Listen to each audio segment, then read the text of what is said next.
And away we go, ladies and gentlemen. And away we go. And away we go, ladies and gentlemen, boys and girls, children of all ages. The Rob Brown Show is on your radio once again.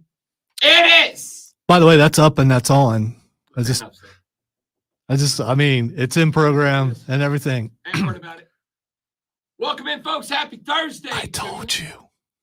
What a day we got lined up for you. Busy day on the broadcast today. So many things to get into. NBA playoffs, MLB action underway, Stanley Cup playoffs. We got Rashad Beard of the Panther Nation podcast stopping by today to talk Panther football with us.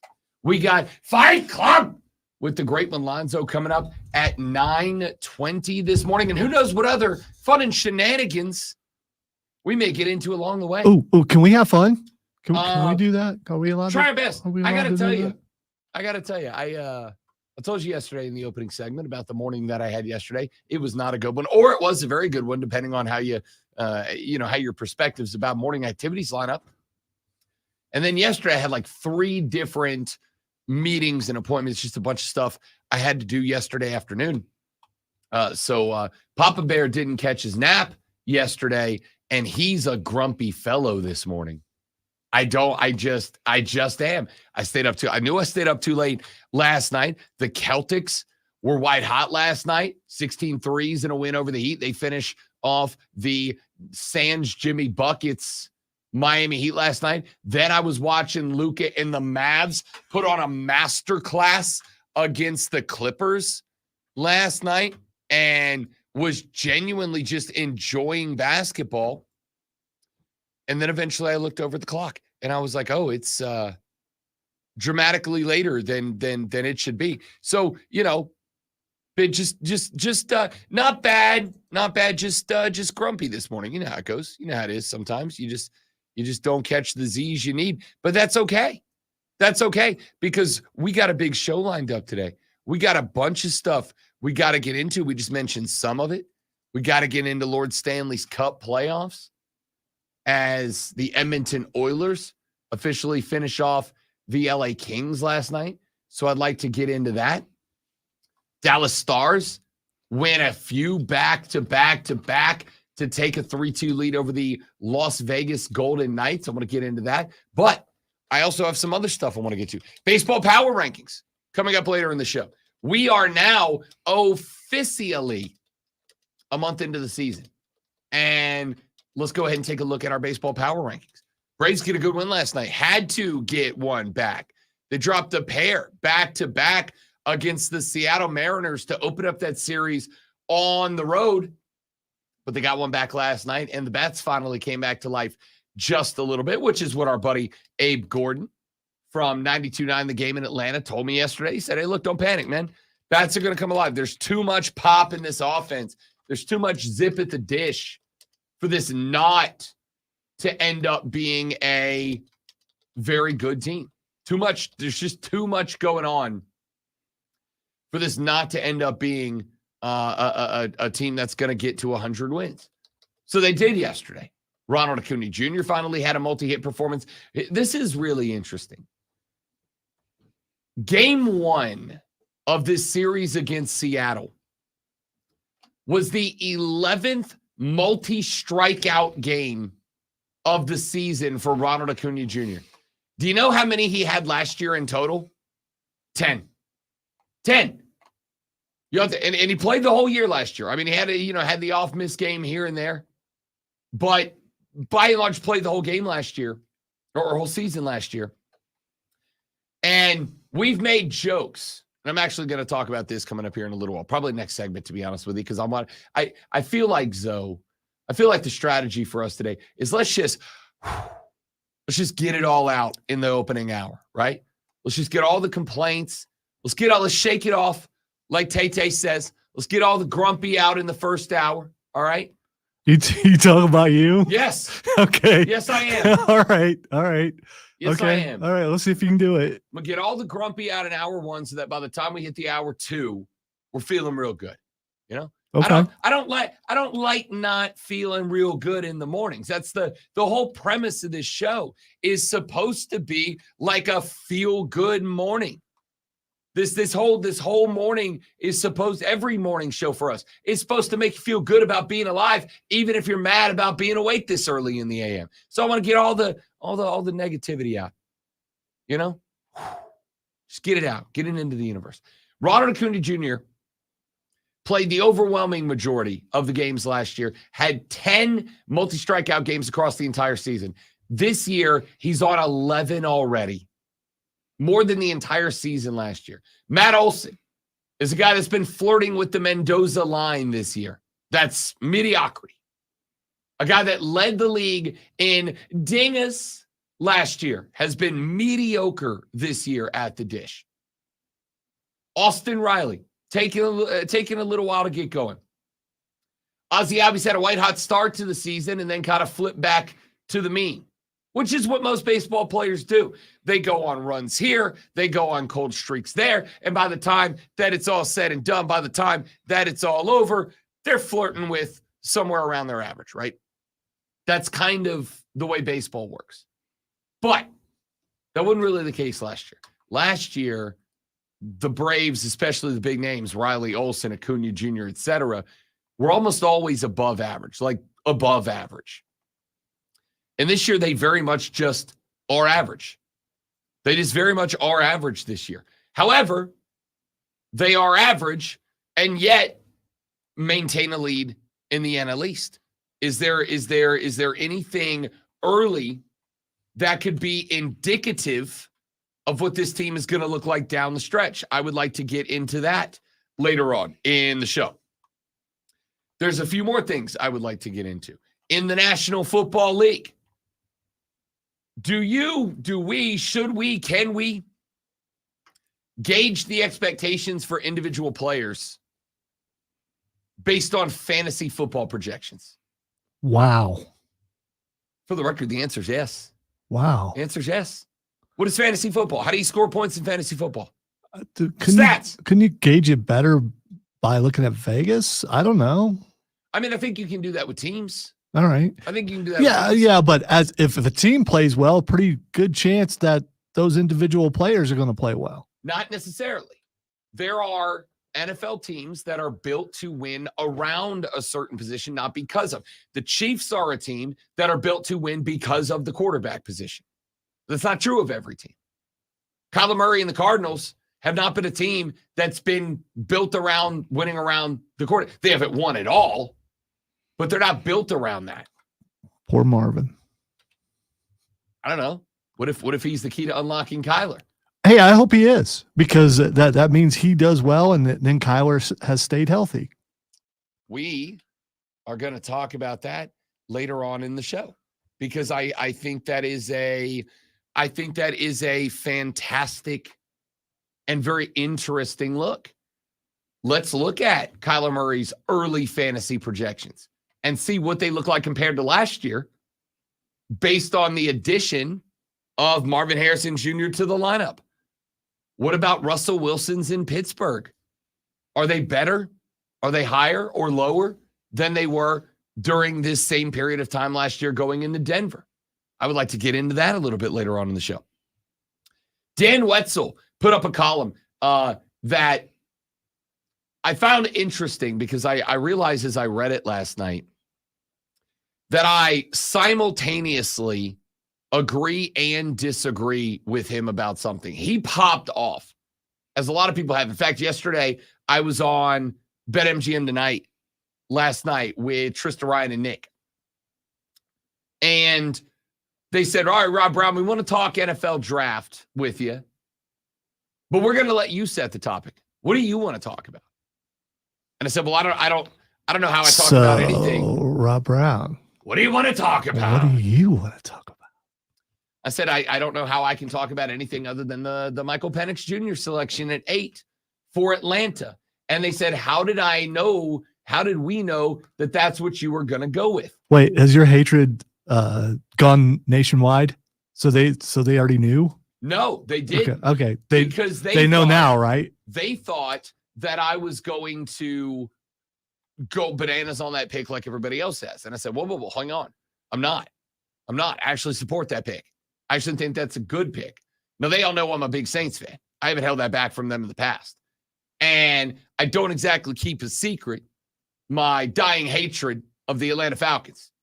So it's not like it's a secret. And I think that was kind of a bit of a shock, specifically Trista, who I've openly talked smack to about Atlanta in the past. She said, you're gonna defend them. And I said, yeah. She went, why? And I went, I don't know. I just got to do it. So yesterday went national with my defense of that selection. There's a word for going the exact opposite of what everyone else is, but I'm not going to say that word. No, I think you're getting a little carried away with trying to label contrarian on people. Contrarian doesn't mean just disagrees. Contrarian means disagrees for the sake of disagreeing. Yeah, in this case, it almost seems like that. No, it doesn't. Because you're not alone on your island, but there's only a couple people there. I am not alone on my island. In fact, I have heard recently a handful more people actually coming around to my viewpoint. And yes, I am going to claim it as my viewpoint because I was there before everybody else. I was literally defending that pick minutes after that pick got made, seconds after that pick got made. So you're reprogramming people. I'd like to think I'm educating and enlightening and making people better. That's what I'm doing. Most cult leaders do. I'm out here in the streets trying to make life better for for the people. That's what I'm out here doing. No, I think that, again, it is not a contrarian standpoint. Contrarian means no matter what you say, I'm going to disagree. There's a lot of hot popular draft takes I do agree with. Did you agree with anything that they said? I'm guessing they countered everything you did? Yes, I did. Nothing new from me got brought up last night. It was just putting it on a larger stage with a different group of people. The thing we all agreed on was that paying Kirk Cousins $100 million was kind of silly. Did Kirk Cousins ever get a contract that people didn't say that about him? No. He got the same things got said about his contract with Minnesota. And with Washington. For sure. So Yeah. Would either one of those teams win under Kirk Cousins, by the way? Exactly. What accolades did they pick up? What division championships? I'm going to maintain that I still would love to have his agent. Oh, me too. I mean, that guy or girl, whoever they are, they're really good at their job. Absolutely. And I think that was kind of really where we all ended up getting on the same page. It was a goofy move to give Kirk Cousins $100 million. Scratch that. $138 million. Unless Kirk Cousins leads the Atlanta Falcons to 3 straight NFC South championship. It's not championship, but you know what I mean. I would ultimately say that for Atlanta, yeah. But if I'm paying you $133 million for, let's be real, 3 years, because again, see, I don't care about the money. I don't. It's America. I mean, get paid what you can. Get paid what they're gonna pay. I mean, you're saying he's not getting paid what he's worth. No, I'm saying he's getting paid more than the accolades and the hardware he's going to bring back to you. Because here's the thing. That's speculation, though. You don't know. You don't care about the money, and that's fantastic. They got to care about the money because they got a salary cap they got to deal with. There is limited room to sign other people for the next 2 years. 2 years that this team, and this is what I said on the show last night, Atlanta is right now my bet to win the NFC South next year. I hate it. It sickens me. Makes me want to puke. Because you're the one who was saying that they're a quarterback away. Now, is this that quarterback? It could be. Yes, he's good enough to win a division title. Right. Is he good enough to do anything past that? I don't know. I don't either. But I know he's 36 years old and he's never done it before. And he's been on some good teams. Well, the age thing doesn't bother me. I mean, he's not over 40 yet. So the thing is, if the team is good enough, as good as they've been touted, if they have a competent quarterback, everything else is going to take care of itself. I'm not saying they're going to the Super Bowl, but they could at least win a playoff game. Okay. You're giving $133 million to a quarterback to win a playoff game? Yeah, yeah. There's how many other quarterbacks getting paid a bunch of money and they haven't won a playoff game or barely won? He's 36 years old. How old is Lamar? Not 36 years old. Lamar's still in his 20s. Are you sure? Relatively. You don't seem very certain. He's 27. Okay. He is All almost All a right. full decade younger. All right. than Kirk And Cousins. he hasn't done much more than what Kirk Cousins has done. So I'm just saying there's only a couple. How many quarterbacks in the league right now have won the Super Bowl, have won multiple playoff games? Not a ton, but how many of them are getting that much money and are 36, almost 37 years old? Right? Like, I know it doesn't. Here's the thing. Aaron Rodgers.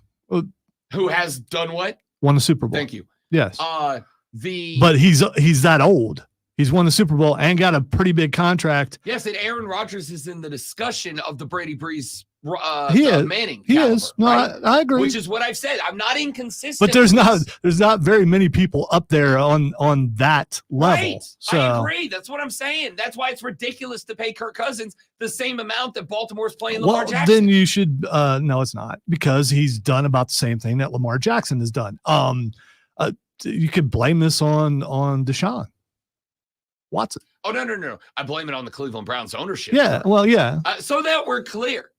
I don't fault Kirk Cousins for getting the bag. I don't ever fault a player for getting the bag. At any level, college, pro, high school, get the bag if you can get the bag. Kirk, if you're listening, you could be driving to the upstate right now. If you're listening, even though he's being disparaging, you guys shop at the same places, so you probably are more kindred than we know. Again, I feel like it's getting twisted here.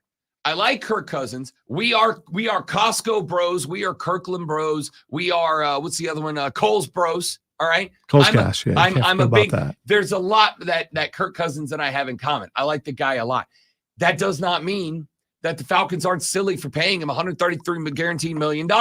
And again, I know that the age doesn't matter to you. I am telling you it should. Here's the thing. There are a lot of teams, by your word, that are silly because they're paying quarterbacks a lot of money and they haven't won anything. And a 36-year-old quarterback. Okay, the age, man, you're such an age. Do you understand it matters? This isn't sitting in a chair hosting a radio show where I'm going to be 90 drooling on myself but still doing a great show. Where you're going to be, how old when I'm 90? Grave. We can sit in our retirement home together on our rocking chairs out on the front porch and still host a show that might be good. You can't play quarterback in the NFL when your body's falling apart. You just can't do it.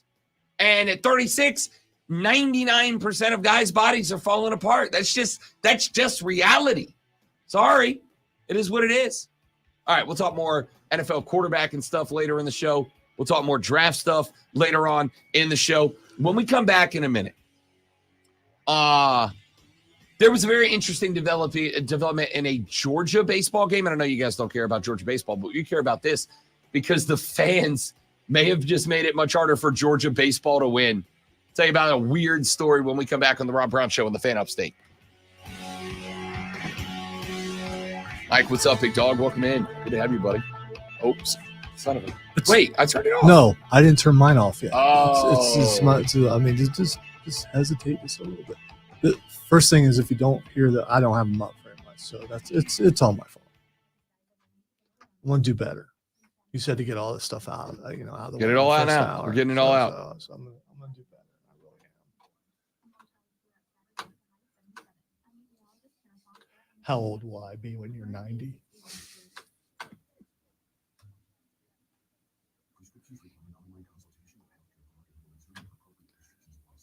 Let's see. I would be 106.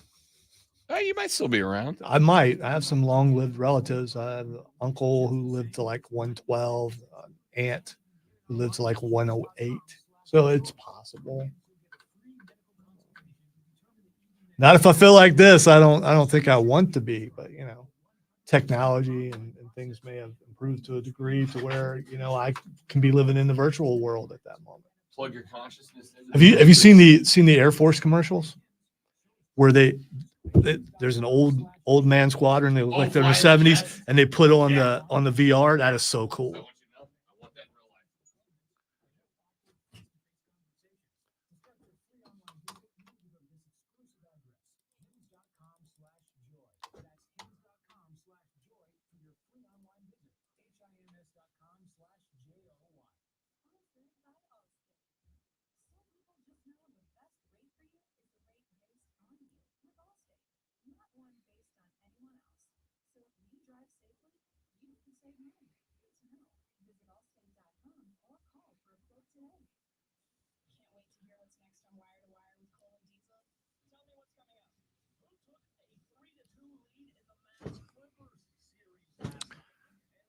I don't know, Spur Daddy. When you say things like that, you're really, I mean, you're When you say first of things all, like you're that- being kind of mean when you say anybody with common sense. So you're implying that anyone who has a different point of view has no common sense, which you might be right about. Some of them could even be right about me. Some I of don't them, know. literally all of them last year.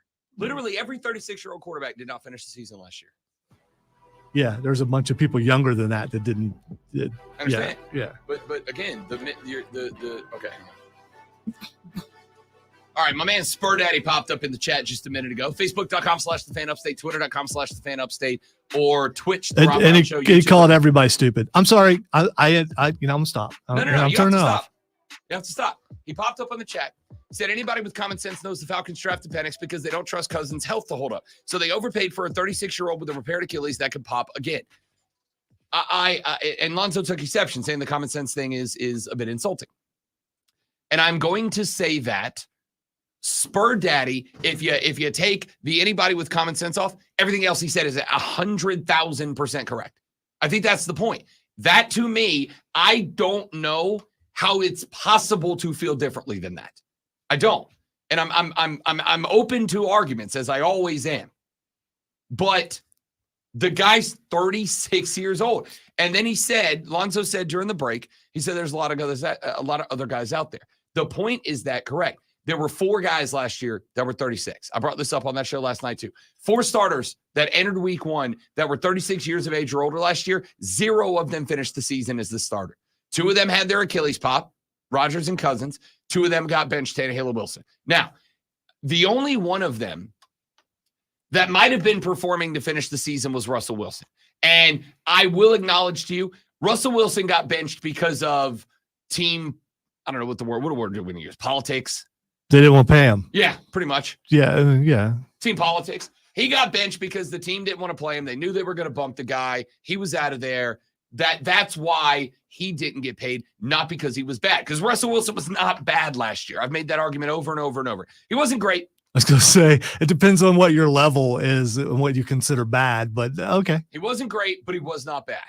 Okay? He was better than a lot of starting quarterbacks around the league last year. He got popped because they didn't want to pay him. So let's say that. If they're on a playoff run, does he still play?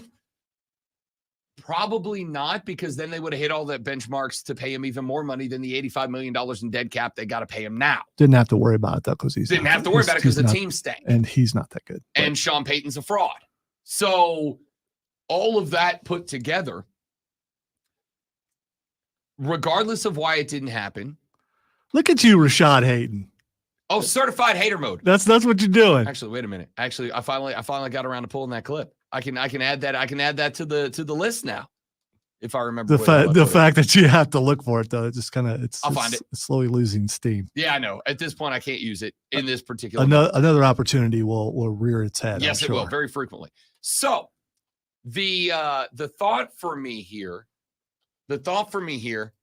is that when I look at why the heck isn't it playing now? All right, I'll figure it out. Anyway, point here is I have it on, so I mean, no, it's on me. Yeah, okay. Is that it? Nope, that's not it.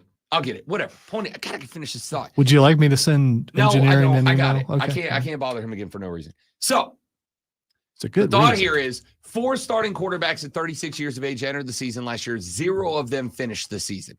1 of them did not finish the season because of the fact that there was a bunch of team politics and finances involved, and they just didn't want the guy playing, so they didn't get the guy paying. They were going to ship him out anyway. They knew that at week 10 of last year. So even if I say that it was not Russell Wilson's fault that Russell Wilson didn't finish the season, and that's all well and good, even if I'm willing to admit that, that is still 75% of guys Kirk Cousins' age didn't finish the season last year. 75%.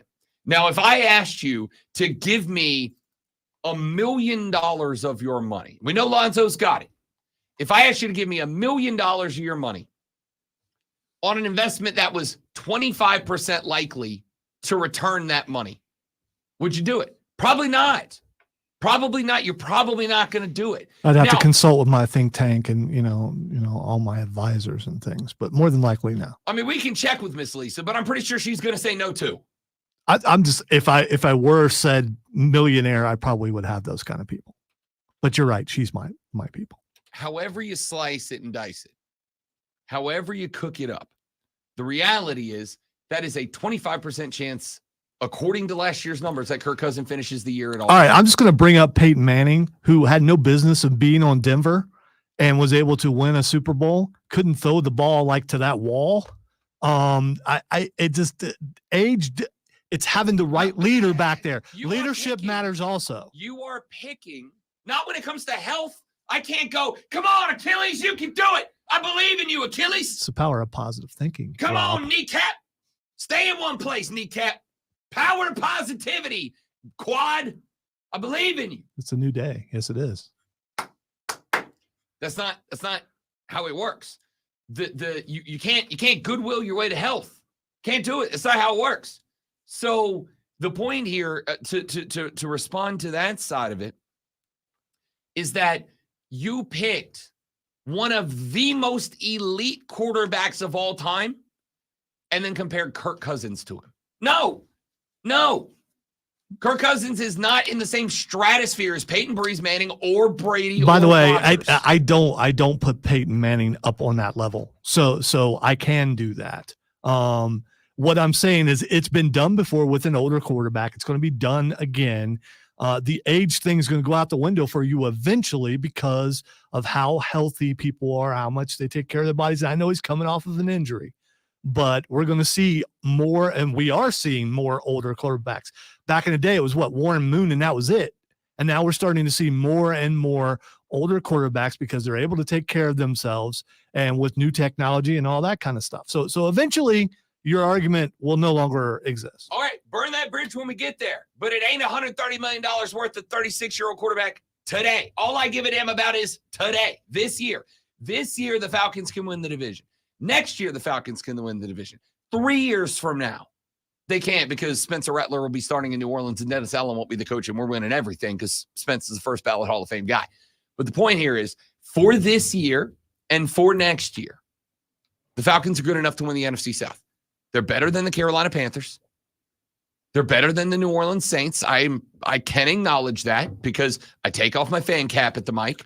The Falcons are better than the Saints. Well, we'll see what Tampa Bay has to say about it. And we will see what Tampa Bay has to say about it. But so that we are clear, I love Baker Mayfield. I'm a Baker guy, have been for a hot minute. I also think they overpaid him. I think he got too much money at $100 million. He had a good year last year. Sure. But $100+ million when you've got the needs they have, I don't see it.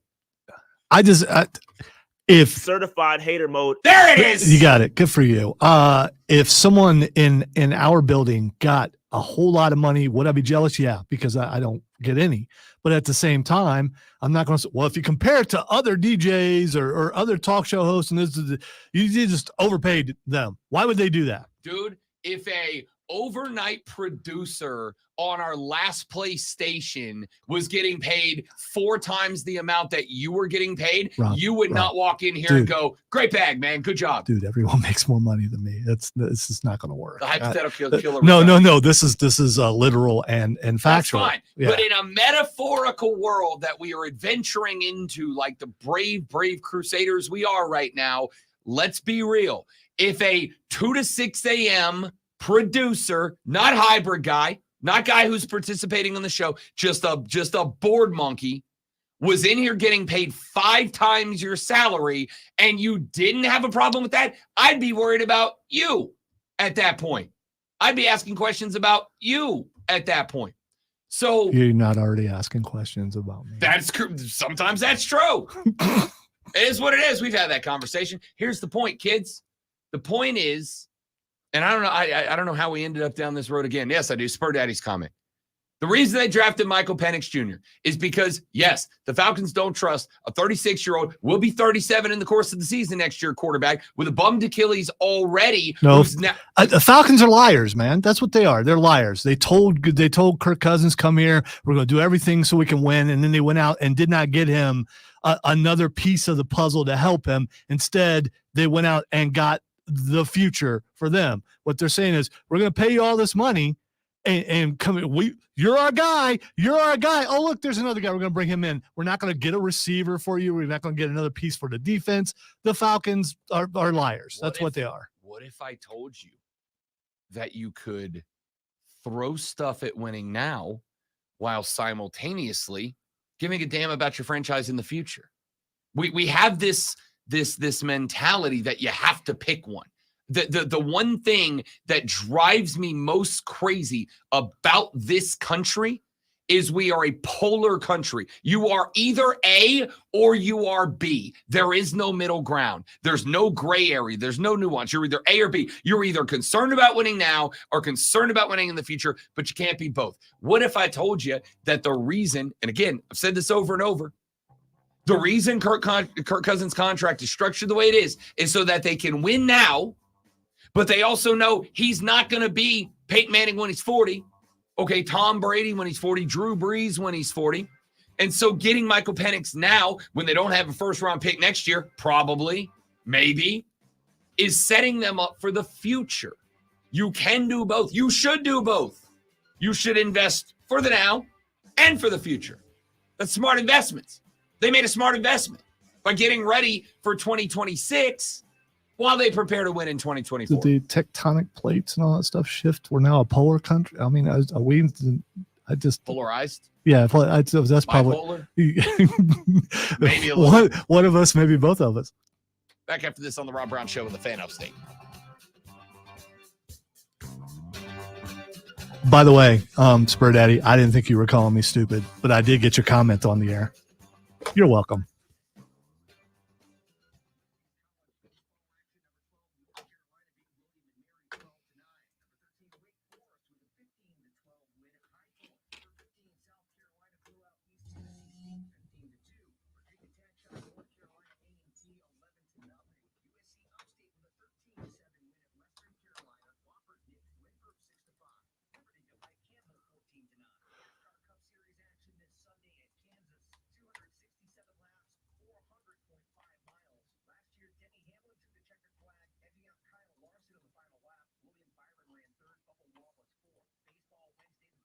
I swear he said bubble.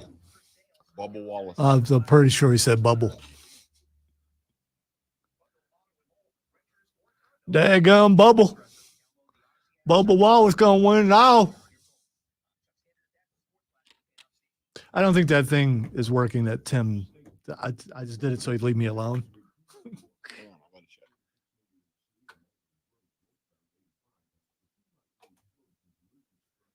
Did you try it yet? Stop it. Leave me alone. Okay, fine. I am, at least on stream, I am seeing no surge since there's zero.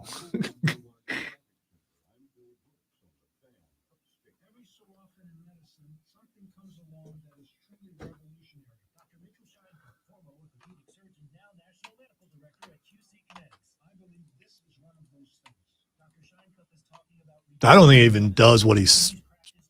It does, but it didn't do it on that for some reason. That's the thing. I didn't think it worked, and I don't see how it would work. I think you have to do it somewhere else. It just gets so when you. Well, I did it. You're doing the same thing I did. No, I understand. When you did it pop up like a list of? No. See, that's why I did. I typed everyone. And it popped up a selection, and one of them was all followers or everyone something else. I may not. I think I lost. I asked to be taken off admin. That's why. And the thing is, then why am I still able to switch and post on it? If maybe I'm just an editor and not an admin.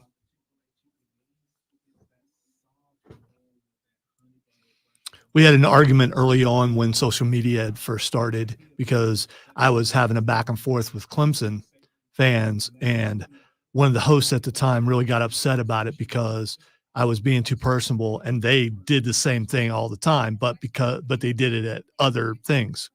This was, by the way, at the beginning of the show, so it's no one who's on the air right now. The beginning of the station, rather. And I ended up in the office, got in trouble, all that kind of stuff. But I didn't really. So I asked for my admin rights to be taken away. But I'm still able to post, so it doesn't matter.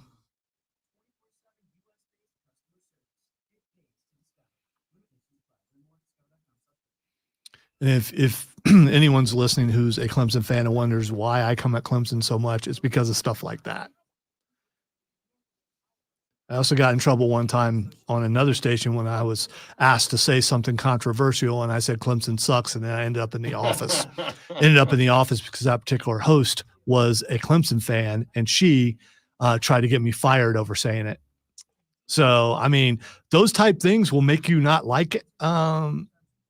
Fans of a place.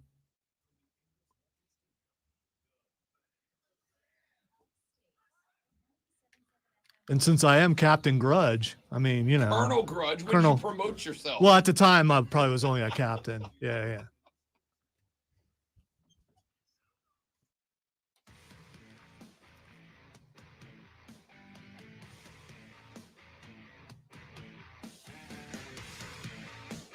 Listen.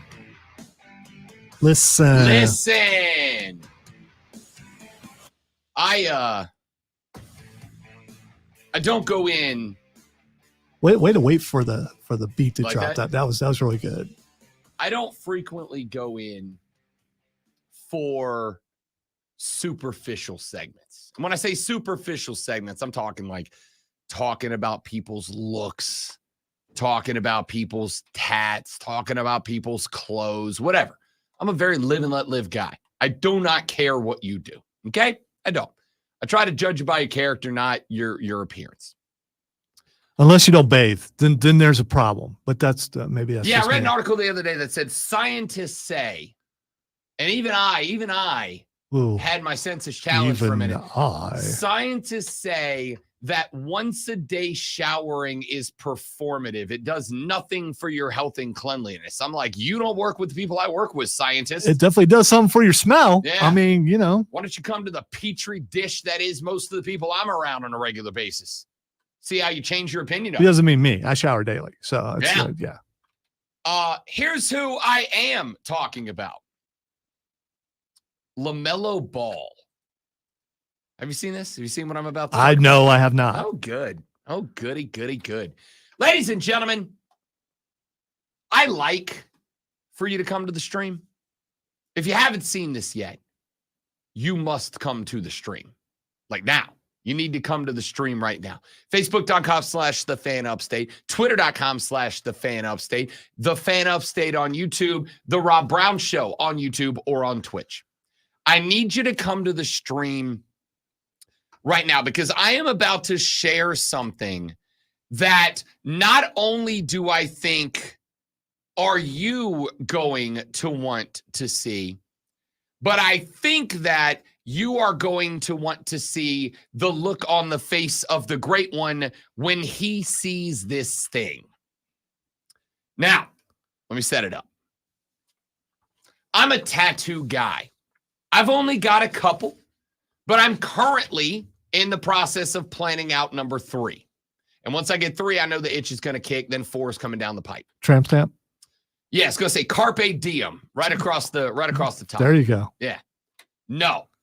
I have a minimalist design of the solar system that I have created that I'm going to get. Wait a minute. The solar system you created or the actual solar system? No, I have not created a solar system yet. I am. Commas are important. Quite powerful, but not that good.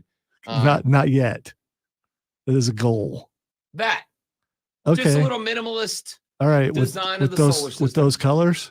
Mostly. That's pretty much something that people go, what the heck is that? No, they won't. Yes, they will. No, they won't. They absolutely will. It Well, just went smaller anyway. It's the solar system. It's the okay, whatever. It's not the point. It's not about me. All right. It's not about me. It's never about me. It's about LaMelo Ball. So I'm a tattoo guy. I've got a couple. I'm looking to go get some more. LaMelo just got some ink done. Oh, actually, I've seen what he did. Okay. Yeah, but I didn't see a close up. Okay. Well, I thought we were gonna see him being stinky, but okay. LaMelo went and got some ink done. Of course, LaMelo Ball, when he's healthy, very good player. Unfortunately, I got more confidence in Kirk Cousins' Achilles than I do LaMelo Ball's ankles at this point. They're just always broke. And not because he's playing a bunch of good point guards. He just constantly gets hurt. Yeah. So LaMelo Ball decided to go get some new ink. Now, again, I don't care if you're tatted up top to bottom. I was a Chris Birdman Anderson fan back in the day. I loved the Birdman. And not just about the tats, but the hair. The hair was wild. Birdman was a freak show, and I loved him. Spent some time. In fact, I think I saw him 3 times in person because I liked watching Birdman play. He was just a mauler. So I'm good with tats. But like sometimes people get bad tattoos. And if you have not yet seen it, I am about to share on our stream at facebook.com/thefanupstate, twitter.com/thefanupstate, the Fan Upstate on YouTube, the Rob Brown Show on YouTube and Twitch. I am about to show you all the picture of the ink that LaMelo Ball just got done. And suffice to say, I am comfortable in saying, Lonzo, it's objectively bad. Okay? It is, ladies and gentlemen, one of, and I say this with all due respect, the worst things I've ever seen. Okay. Can you explain to me why it's bad? Oh, sure. Is it the fact that so let me describe it first. I don't know who the person is on there. What character that is. It's not curious. It's all right. So here's the tattoo. Across LaMelo's shoulders, extending from his traps and his shoulder blade on one side to the other, is the word rare. And very like Razor Ramon drippy blood style writing. And the top of the word rare is in red, and the bottom of the word rare is in black. Underneath that, in an Old English font, is a negative space tattoo that says in Old English 1. So it says rare 1. Underneath that is hooded generic gray alien wearing a black cloak with a dark black number 1 etched into his, I don't know how else to describe it, wrinkly, veiny forehead with the big bug eyes, whatever. And then all around it is a black as night. I'm talking like a printing company's worth of ink. Very dark black, planet, Martian, foreign, interstellar planet surface with like a space theme all around it. So now, are you offended by the alien? I mean, no. Offended's not the word. Okay, because you also understand that his skin is darker and only certain colors are going to work and going to show out. Dude, it's a bad tattoo. I just noticed the alien on the neck. Man, this is some excellent work. It is an excellent execution of an objectively awful tattoo. It's awful. I guess because I don't have tattoos, I don't understand. I think the stream is also acting like that it's not that bad. I just think you're offended by the aliens. I think that's what it is. Why no. Because the art looks fine. The art, it is excellent execution. It is. The alien is very well done. The line work is exceptional. The shading is done. The gradient work. And again, the fact that the spaceship is on the neck at the top. In fact, I can, for those of you that are on the stream, I'll even zoom out a little bit so you can see it. It's just an ugly tattoo. I don't know what else there is to it. And it's one of these things that I'm like, Dude, why? Why? Are you sure the message doesn't bother you? The fact that he's saying one of one, which we all are. We all are one of one. It says rare one with an alien with a black one on his forehead. No. At the bottom, it says one of one. It does. You're right. Yeah. I didn't even see that. Yeah. At the bottom, it says one of one. First off, aren't you one of three? Aren't there three of y'all? No, There's three of y'all. there's only one of you. Like there's only one of me. It's literal, but it's the absolute truth. This tattoo is objectively ugly.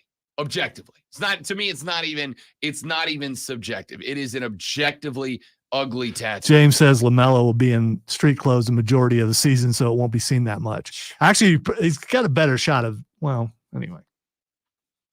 I don't, oh man, it's bad. And like I said, now I'm curious. How much of that do you actually see when he's wearing the basketball jersey? I mean, Did he take that into account, and does it say something different when you put the jersey on?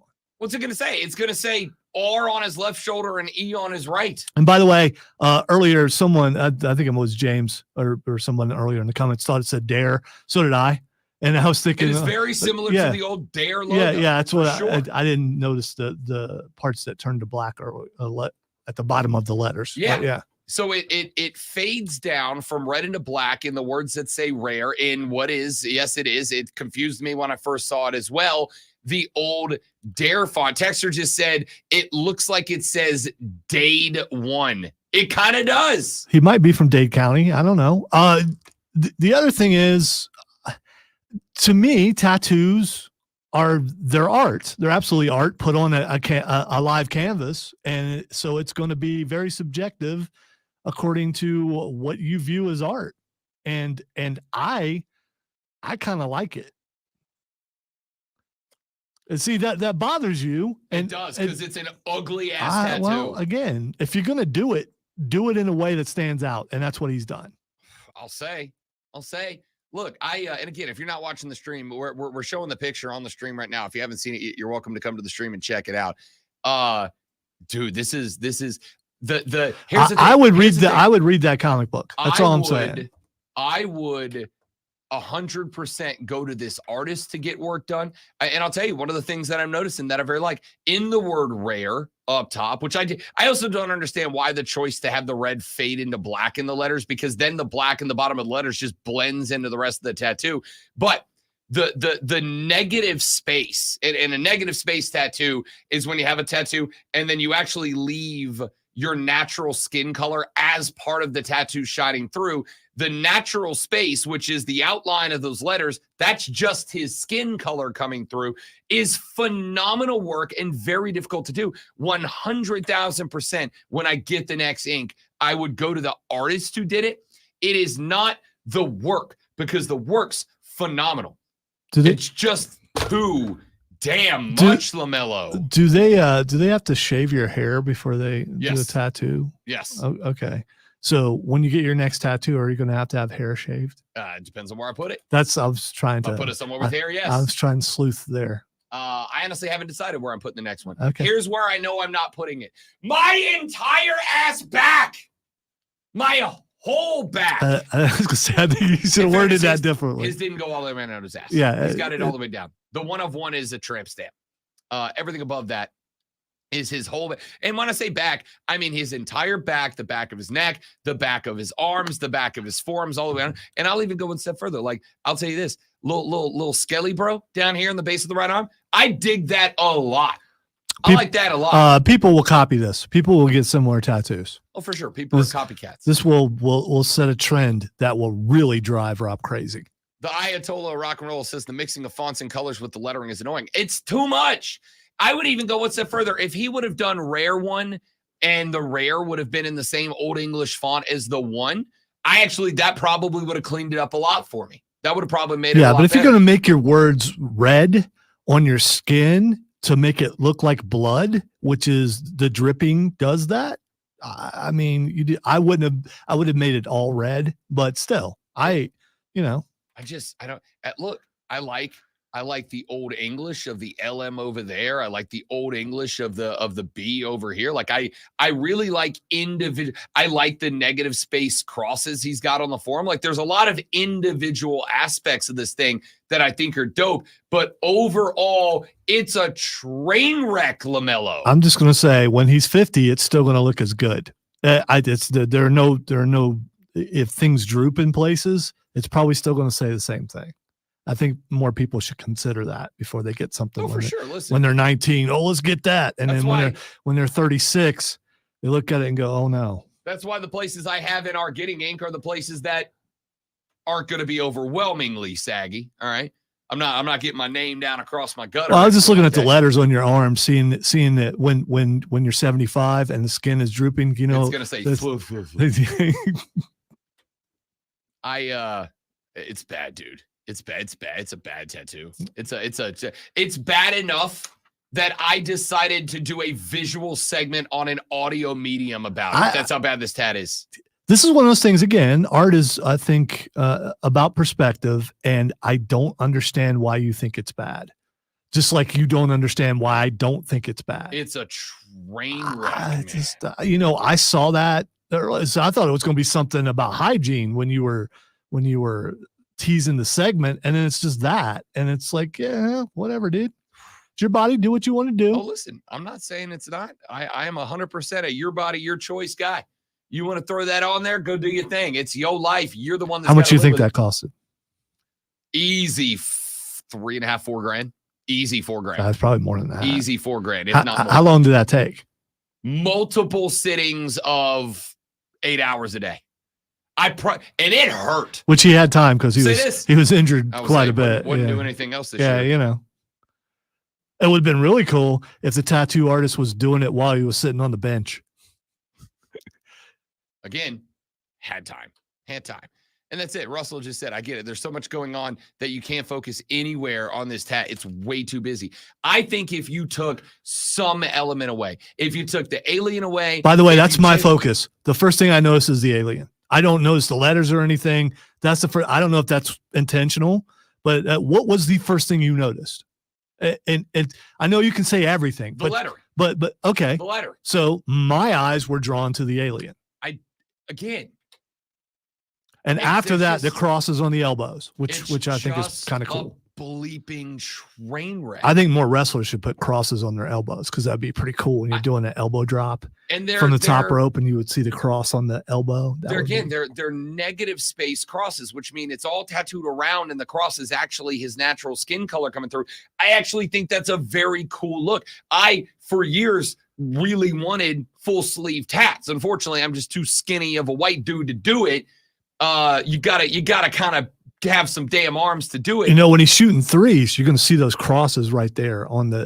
That's going to look really cool when he's shooting. You're going to see this tattoo from space. Okay, all right. It's so much. All right, that's enough. You're just so negative, Rob Brown. I told you, I'm getting it all out in hour one. This tattoo is objectively bad. It is an objectively bad tat.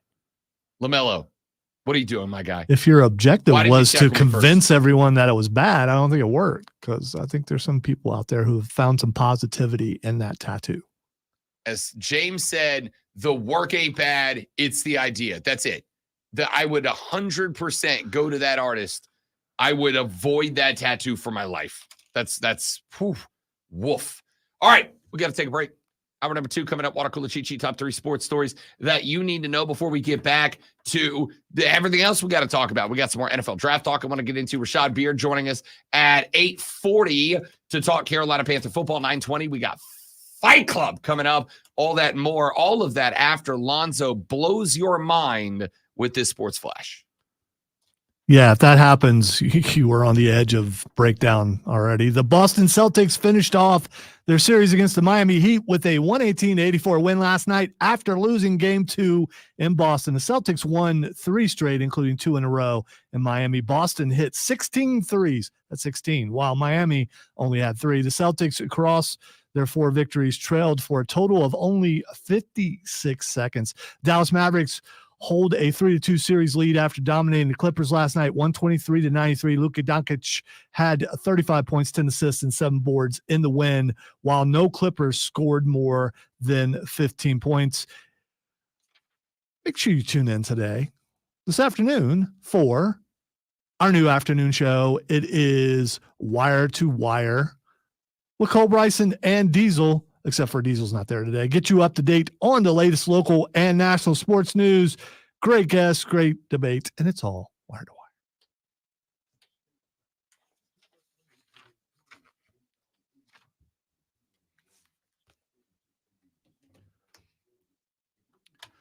Here's a tip, kids. Don't look away when you're reading, because then when you look back, you might not remember where you are.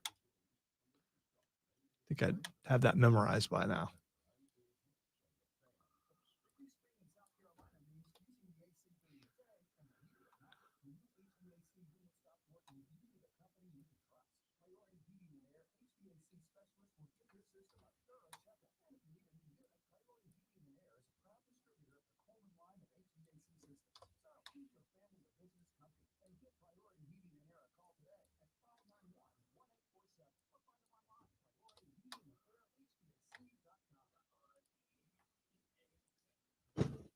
By the way, as far as tattoos goes, I don't know why anyone would want to subject themselves to a bunch of needles.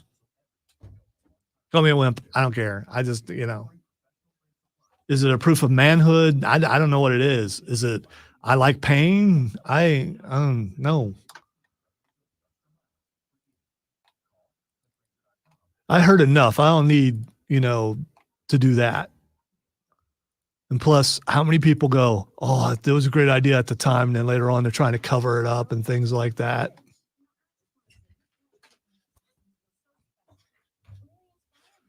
So, Rob, since you're in the room and you do have tattoos, what made you think, I want someone to jab a bunch of needles in me?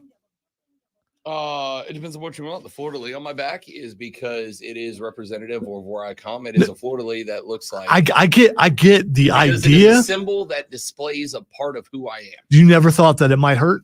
No, I knew it was going to hurt, and I know the next one's going to hurt. They're all going to hurt. Okay, I don't mind a little pain. A little pain doesn't that's you're alive. Yeah, I know. Thank you, Black Crows. I think it was Black Crows. That's the part that that bothers me.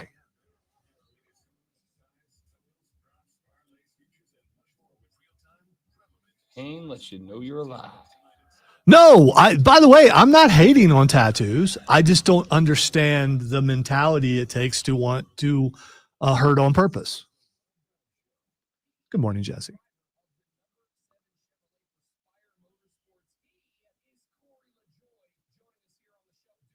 No pain, no gain. I think, secretly, you all want to be pirates. That's what I think. I don't not. Okay, all right. No, just not Somali pirates, because that's totally different.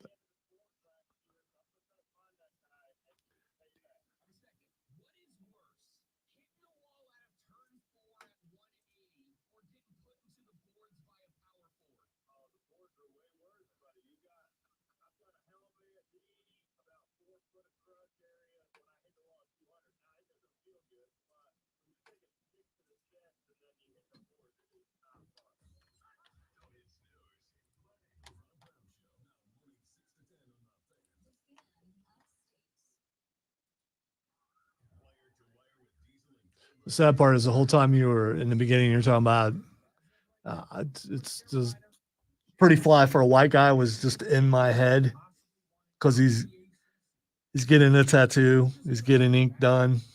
He wanted a 13, but he got a 31. Is there a NASCAR driver that's a 31? I mean, probably could have got, but that's like the opposite culture of what he was going for in the song. So, I mean, talk about that. Justin Haley drives the 31 car. There you go. Might be a Haley guy.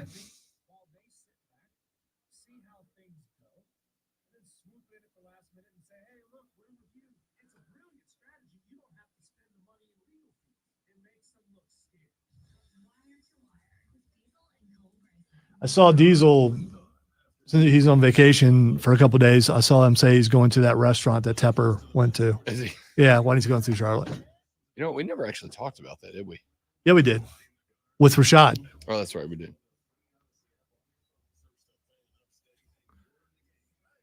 Like the morning after it happened. Tracy McGrady, what a throwback. I love Tracy McGrady. I was a huge Tracy McGrady guy. If you want to go that era, though, who amongst us wasn't a Vince Carter guy? VC dunking on that guy in the Olympics is one of the most disrespectful dunks. I mean, the dunks were pretty good.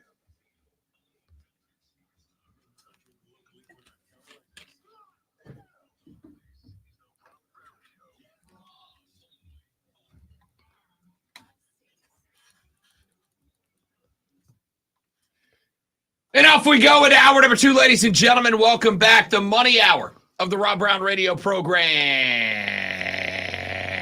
starts right now. Rob the Great Lonzo with you. You want to be a part of the show?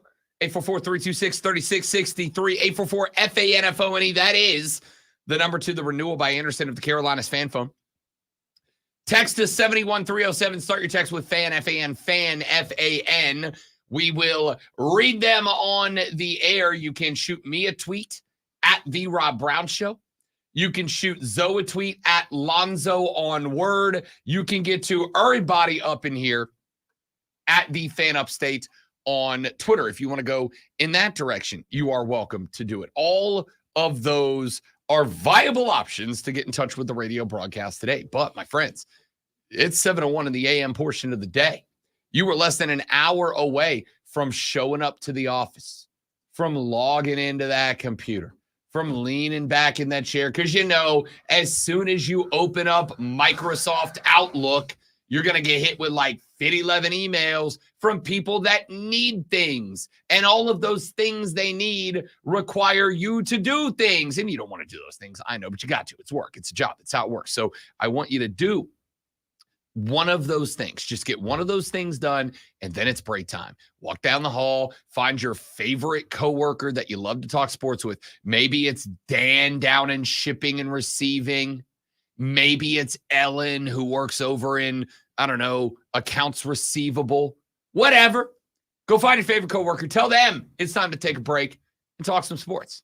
That's the best part of the day. And if you're going to do that, you got to know what's going on in the world of sports. And if you need to know what's going on in the world of sports, you need this.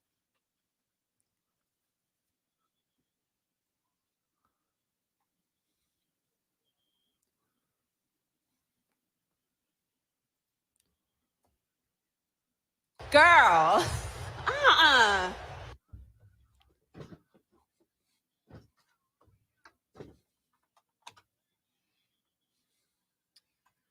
Yes, the water cooler cheat sheet, the top 3 sports stories you need to know before you get to the office and start talking sports this AM. Let's dive right in with item number 1.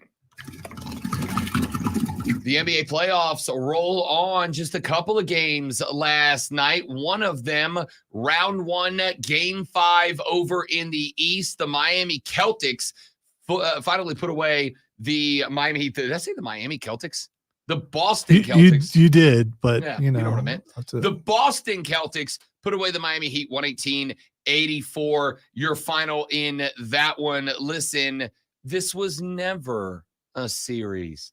Miami won game 2 because they hit 1,000 3-pointers. As Mario and I talked about, as I talked about multiple times, that's not sustainable. You can do that once. Heck, maybe you'll do it twice in a series. But realistically speaking, that's not a sustainable offense. You can't do that. And Miami couldn't do it again. In fact, in this most recent game, they shot 29 3-pointers. They made 3 of them. Yeah, 9 points on threes. Not going to get it done. The reality is this. I got so tired of hearing Heat culture. Listen, the Heat culture is 2 people. It's a very good coach in Eric Spoelstra, and it's playoff Jimmy Butler. That's it. Do they not have any inside game at all? So the 3-pointers is the only thing they can do? Bam had 23 on 10 of 26 from the floor, 1 of 3, 2 from the stripe, and ended up with a colossal 5 rebounds on the night. Is it coaching when we'll say once you get into like 17, 18 misses, where you pull them aside and go, okay, guys, stop with the 3. And It's sometimes just, you're off. It's just not happening tonight. Just stop doing that. Sometimes Or you're is it the off. mentality? Just keep going until it finally starts dropping. Yeah, no, listen, the basketball mentality is, as Michael Scott once said, as Wayne Gretzky once said, you miss 100% of the shots you don't take. Like you just got to keep firing. It's a major part of your game, and you hope the lid comes off at some point. Confidence matters. There's an old phrase in basketball. Sometimes you just got to see one go through, right? Like sometimes you just got to pop a shot, and then all of a sudden that confidence comes back. Because when you have a lack of confidence in your shot, what happens is you start to tinker with your shot, but you start to tinker with your shot in real time. Well, when you spend years and years and years getting your three-point shot down, and you're good at it, you're NBA caliber at it, and then all of a sudden in a game you miss a couple and you change one thing. Well, maybe I'm not flicking the wrist hard enough. Maybe I'm leaning too far forward or too far back. Maybe my jump is just off center, whatever the case might be, and you change that. You change your shot. You change what you've been doing for years. I get what you're saying, but at the same time, I think the better players know, okay, this shot ain't dropping for me tonight. Let me try something else. Not the same shot. Let me move in a little bit closer. Maybe I'm just off by a couple inches and I can work my way back, but my team needs me to actually sink some baskets. I mean, when you get to a certain level in any career field, when you get to a certain level, you've got to rely on dancing with who brought you. You've got to rely on, this is why I'm here. I am here because X. And in the case of, let's say, Tyler Hero, who went 1 of 8 from the arc last night, Caleb Martin, who went 1 of 5 from the arc last night, you're at that dance because you're a shooter, and shooters shoot.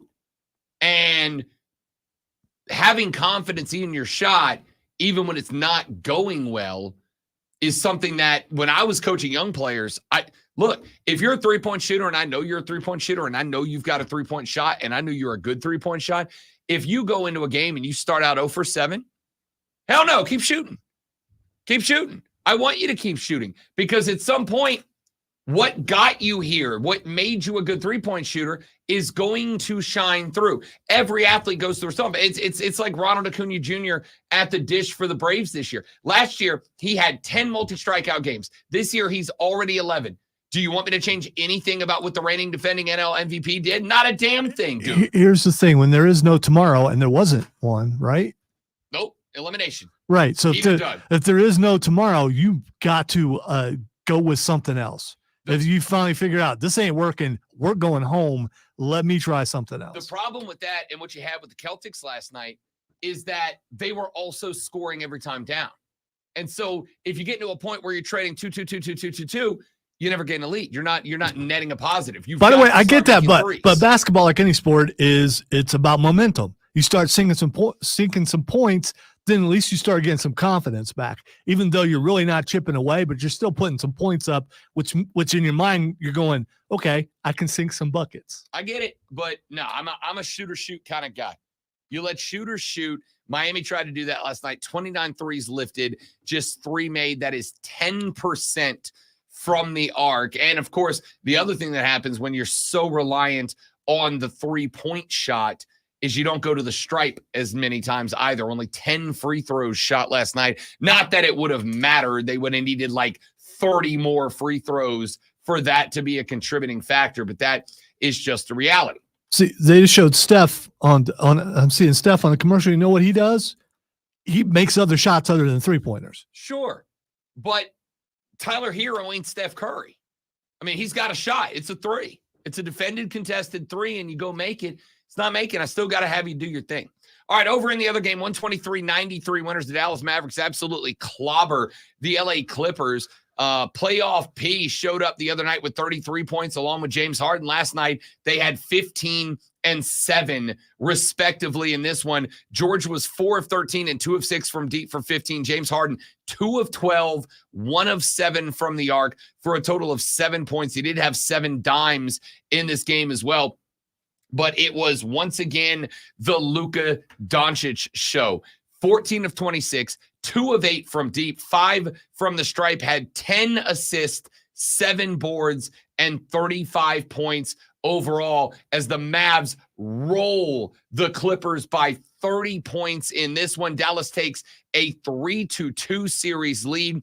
This will head back to LA for a game 6. And, my prediction was Dallas in 6. I think I'm pretty good. I think I'm in a good spot.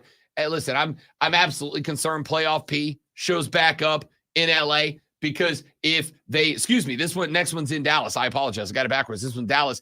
If Dallas wins game 6 at home, if the Clips can't go on the road and get it done, then last night's 30-point L would have been the last Clippers game in that stadium, because they're moving. They got a new spot. They don't have to share the house with the Lake Show anymore. Yeesh. Not a great one. So the Dallas Mavericks now lead that series 3-2. Coming up tonight on the hardwood, a couple more as the Bucks and the Pacers will square off in Indy. That series currently belongs to the Indiana Pacers, 3-2, and the Knicks and the 76ers will go at it at 9 p.m. tonight. This game back in Philly, and we're going to talk about this a little later in the show. We heard Joel Embiid talking about the fact that Knicks fans took over Philly, took over the Wells Fargo Center last time out. Philly's ownership and a couple of tech bros that live in Philly bought like 4,000 tickets to just give away to 76ers fans so that it's a 76ers crowd. I actually think that's kind of dope. We'll talk more about that later in the show, because the Carolina Hurricanes, as they get set to square off with the New York Rangers in Series 2 of the Eastern Conference Stanley Cup Finals, are doing something very similar, and we will get to that. Let's get to item number 2. Ordinarily, I don't put a single baseball score on the box sheet. Ordinarily, there's got to be something special that is accomplished, but I think this is an important one, because we talked yesterday on the show about the Atlanta Braves. We talked yesterday on the show about this team taking 2 out of the 3 against Cleveland, taking 2 out of the 3 against Texas, sweeping the Astros, but they dropped the first 2 on the road at Seattle. And I think a couple of Braves fans were starting to get a little antsy because the bats went cold. Well, it was not a slugfest for Atlanta last night. They had 6 hits scattered across the 9 frames, but Ronald Acuna Jr. got back into the fold. 5 at-bats, did have 3 Ks, but he did have 2 hits, an RBI, and 2 runs scored. Austin Riley had 2 hits and a couple of RBIs with no strikeouts. Matt Olson got a hit and an RBI. We talked about this with the 3-point shots a minute ago. Sometimes you just got to keep hacking, man. You just got to keep shooting. You just got to keep swinging. You just got to keep doing your thing until your thing works again. Yesterday, the Braves did that. Ronnie got to the dish, got a couple of hits and an RBI. It's your thing. Do what you want to do. Do what you want to do. Austin Riley got a ribby. Matt Olson got a ribby. Bottom half of the lineup was bad. Adam Duvall struck out twice, 0 for 4. Michael Harris II, 0 for 4. Orlando Arcia was 0 for 4. Chadwick Trump was 0 for 4. Bottom half of the lineup was not good. And the only way the Braves are going to succeed long-term is everything that we have talked about in the past. They have got to get production 1 through 9. Everybody's got to participate. You can't ask the top 4 or 5 to carry you through this series. Everybody's got to participate. But when the bottom half is playing poorly, you like to know that the top half can give you 5 runs. Bravos win 5-2 last night on the road at Seattle, so they do not get swept in that series. Fortunately, they end up in a spot where they were able to bring at least 1 back to the house. Let's get to item number 3. Speaking of your Carolina Hurricanes, we mentioned they are headed to round 2 of Lord Stanley Cup's Eastern Conference playoffs. They've got the New York Rangers. Now, New York sports fans, they are feeling themselves a little bit right now. The Yankees are very good this year. The Mets aren't exactly as trash. They're not good, but they're not as trash as we thought they were going to be.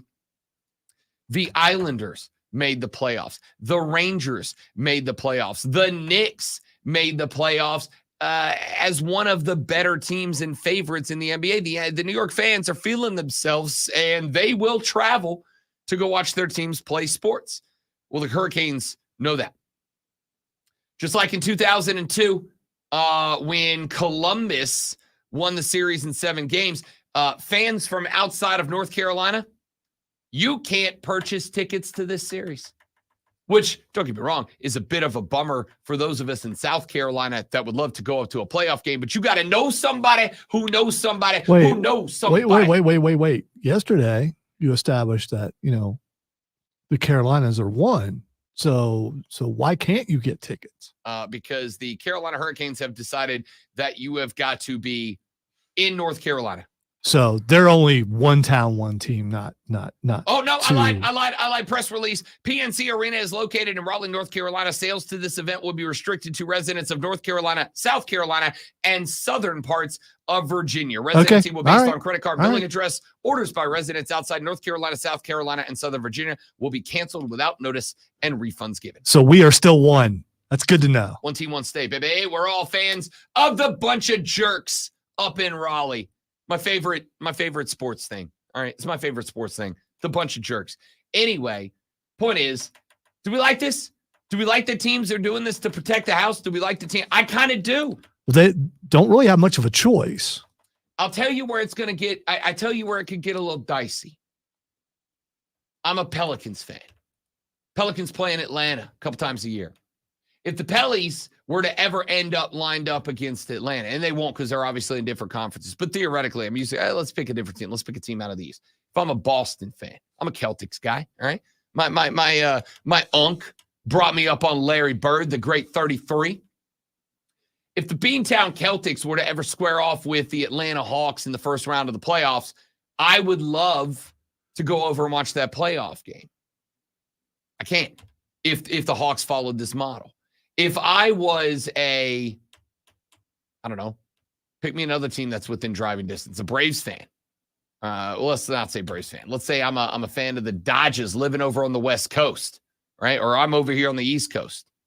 And the Dodgers and the Braves make it to the NLCS, and the Dodgers are coming to the ATL to play a couple at the Battery, play a couple at Truist against the Bravos. I don't ever get a chance to see my team play. They're 1,000 hours away. But if they come to the ATL to Truist, I would get a chance, but now I don't. Do we like, I kind of like this. I like teams protecting the house. I like teams protecting the barn and making sure it is predominantly a home court advantage. But So scalpers live there, right? Sure do. So scalpers can get those tickets and sell them to people who come from out of state. Sure can. Okay. All right. But it also means that if you're a Rangers fan, how far is it from Raleigh to New York? Probably 7-8 hours worth of drive time.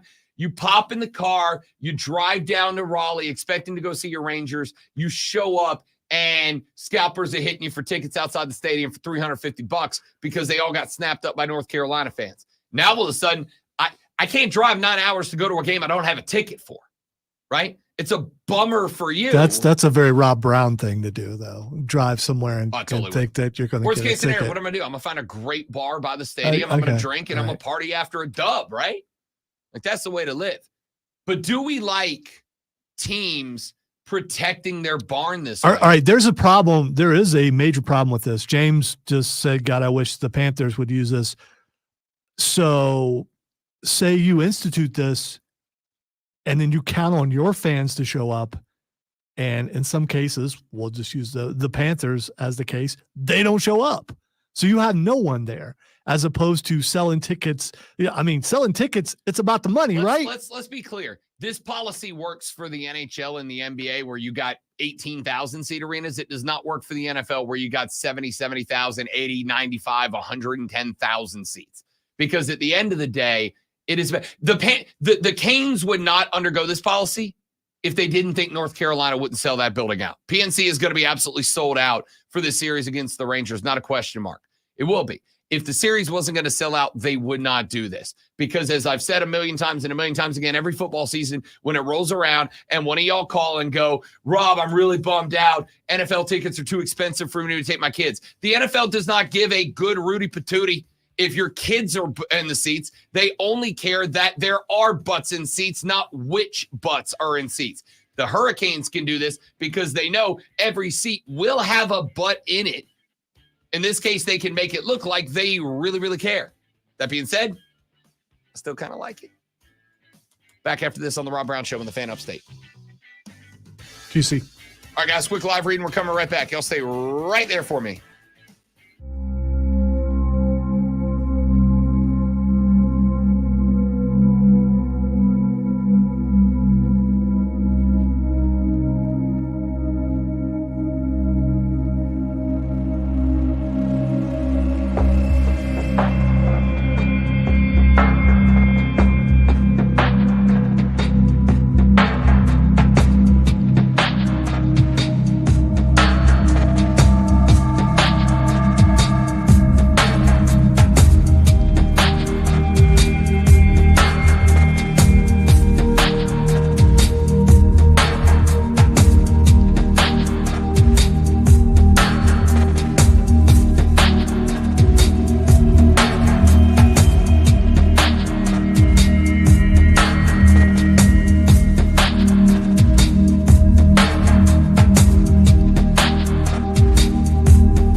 consider a very common misconception.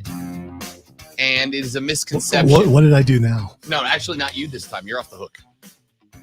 The misconception was one that I heard reflected by perhaps the most glorious beard in all of radio, Diesel, on Wire to Wire, which you can hear right here and only on the Fan Upstate every day from 3 to 7 in the afternoon. Diesel and Cole Bryson, who do a phenomenal job. For now, until the beard goes global. Yeah, that's which, true. I mean, you can't hold It's that thing inevitable. back forever. Yeah. It's inevitable. And see, we're doing this. He's not even in town right now. Yeah, So he's up in North Carolina. Come on and raise up. that's how much we believe in that beard. Love the show. Phenomenal show. And you know what's hilarious to me is that since Diesel and Cole took over that show, I will tell you, Diesel's my dog. I love that guy. And I have told him over and over, bad take, bro. Bad take. Real bad take. He and I got into it on our draft show last Thursday over a different topic. Just bad take. So he said Monday. Yeah, Monday. He and Cole were having a conversation about the topics that they're covering on the show. You know, Cole's a Braves guy. They were talking a little baseball. And Diesel said, this is to me an interesting time of the year because, and I quote, all the major sports that y'all care about are done, end quote. And I get it. Diesel's a college football first kind of guy, college sports first kind of guy. I respect it. I get it. I know where he's coming from. Fine with that. My man, the NBA playoffs right now are good. The Stanley Cup playoffs are good. We got a couple of series that are sitting at 3-2. They're good. But then he said the thing that I really wanted to hit on, which is, and we are playing, and I quote, meaningless baseball right now, end quote. And I about switched off host and called in as a fan to get on him at that moment.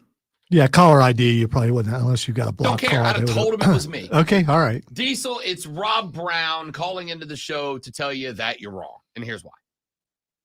This whole concept that what is happening right now is irrelevant because we are effectively 30 games into a very, very, very long season. Maybe I agree with Diesel because every time you say half game out at 30, I'd laugh because I mean, hardly any part of this really long season has gone by. Now, once we get past the halfway point or 3/4 point, which is what, somewhere in August or something, I don't know. Then I think those things are more relevant. There is a reality that happened a couple of places last year, predominantly Seattle and the Chicago Cubs. Last year, those two teams missed the playoffs by one game. Both of them missed the wild card spot by one game. Meaningless baseball would be a phrase that is correct if we, weren't tracking records right now, but we are. That would be like a portion of the college football season coming up is going to be meaningless because more people get in. I mean, there was an article yesterday that was like, posted. we have one loss. It's no big deal. Last year it was a big deal. It's not a big deal now. I mean, maybe it is, maybe it ain't. There's an article posted on Yahoo Sports we're going to talk about later in the show entitled The 12-Team Playoff is Here, and it already has problems, and it addresses that, and we're going to get into that. But there are 3 division winners and some wild cards that get in on both sides. And last year, there were 2 teams that missed the wild card and an opportunity to get into the playoffs by a game.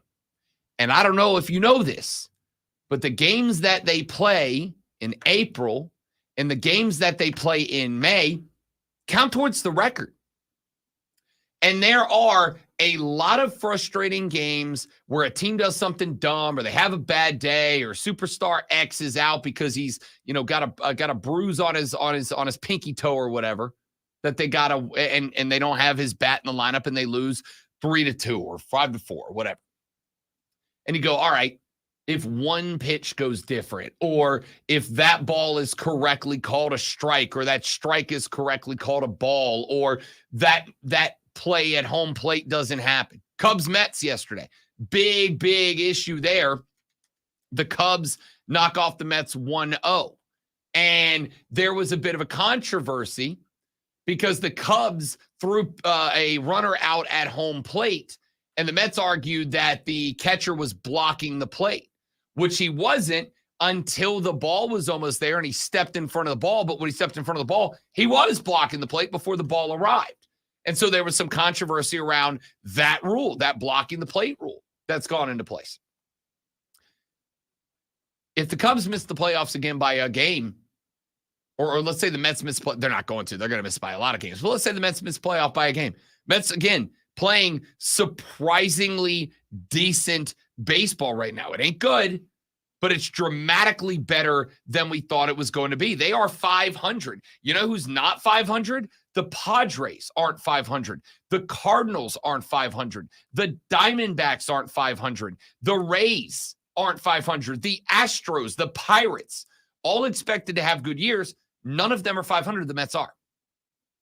So if the Mets miss the game or miss the playoffs by a single game this year, which very likely could happen, they can look back at May 1st and go, if that call gets overturned and we win that game, we are in the playoffs.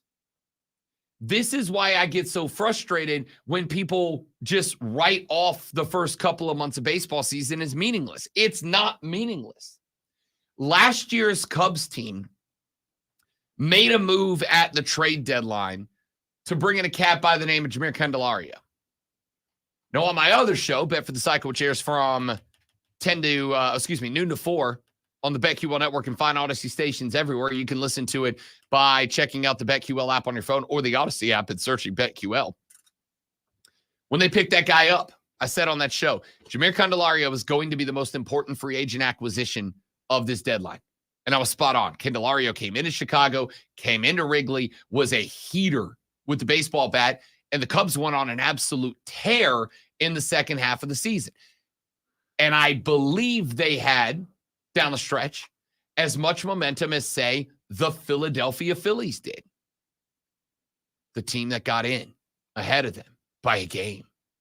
Now, if Chicago wins one more game, and they could have won it in April or May or June, they win one more game, they are in the playoffs, and Philly's not.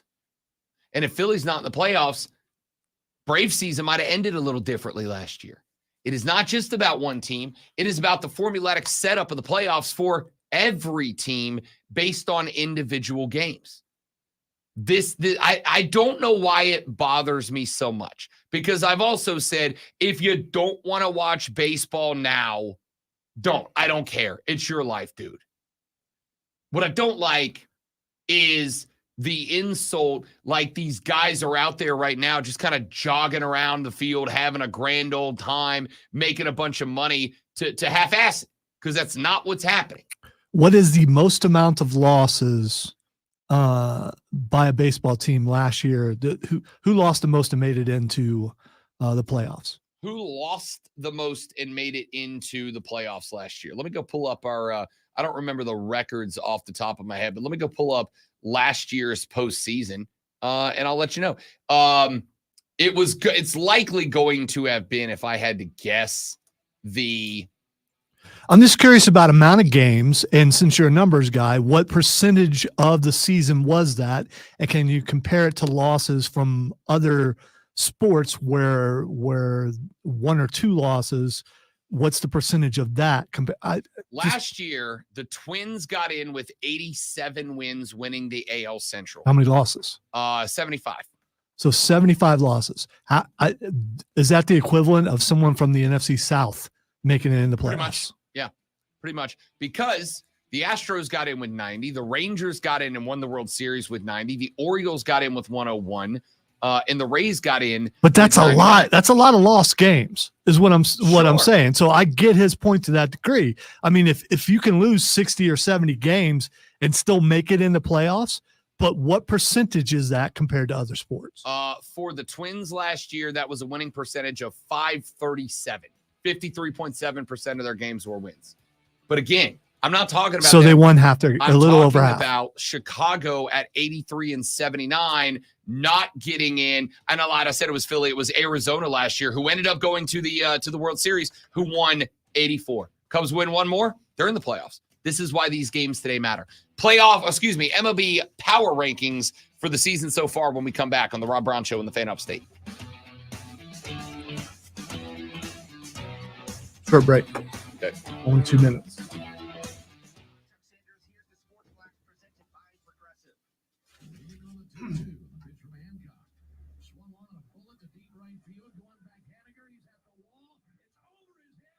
It would seem, from a percentage standpoint, you don't have to win as much in baseball to make it to a playoff. I mean, you don't, but you also play 100 doesn't that make times. games mean less? No, I don't think it does. Because again, like I said, think about how the playoff. If Chicago wins, they won 51.2% of their games last year. Wow. Only half. If they win one more game, and I'm going to argue, when you play 161 games or 162 games, and you have 30 teams all featuring the best on planet Earth, like, yeah, you're going to lose a lot more than you win. It's not football. When you're playing 6 to 7 to 8 games a week, like, you're going to have some L's and traveling across country to do it. But if the Cubs win 1 out of the 79 they lost last year, just one more, the Arizona Diamondbacks don't go to the playoffs. The Chicago Cubs do. And if the Cubs go to the playoffs last year, the Diamondbacks don't go to the World Series. Now, they didn't win the World Series, but they were in it, which means that Chicago gets the Dodgers in round 1. What happens if the Dodgers beat Chicago? Now it's Dodgers. Now it's the Dodgers moving on into the NLCS, and we might have a completely different setup. The AL Central is baseball's NFC South. That is the damn truth. Although, let's be honest about it. Over in the Central right now, the Guardians are the best team in the American League, and they are 2 games ahead of the Royals. Just so we're clear, the Royals would be a game back of Baltimore in the AL East right now. The Royals have the same record as the Yankees. The Royals would be leading the AL West by 3 games. I would actually argue the AL West is the I want to do Major League Baseball power rankings right here. We are 1 month into the season at this point. Before we get there, James popped into the stream and said the AL Central is baseball's NFC South. I actually would have said that was the case coming into the year. Well, let's look at it. The Guardians just took 2 out of the 3 away from the Braves. They are 20 and 10.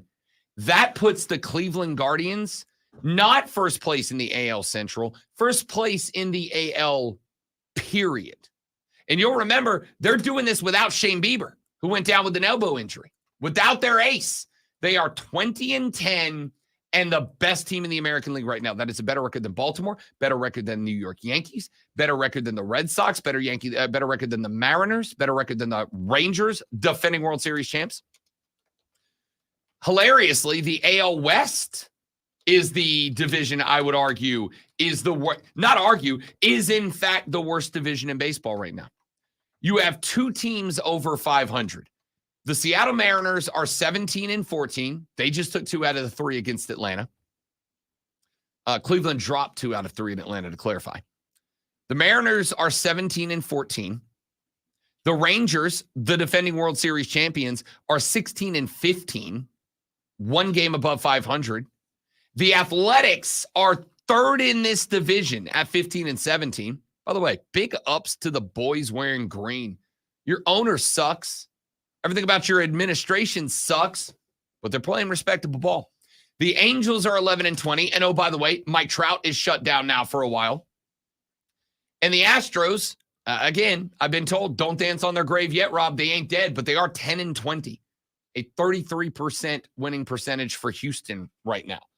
They're toast. All right. So let's look at some power rankings in Major League Baseball right now. Won't spend a ton of time on the teams at the bottom, but here's how I have got them stacked up right now. I put the Chicago White Sox at 6-23 dead last. The team's embarrassing. They are the worst at everything, and that is not an exaggeration. That is not hyperbole. That is a fact. Just about every single offensive statistic, batting average, OBS, run differential, runs scored, they are worse than the league. You want a fun fact? The Cincinnati Reds last week, or earlier this week, went to the South Side and played the White Sox for 3 games. Great one.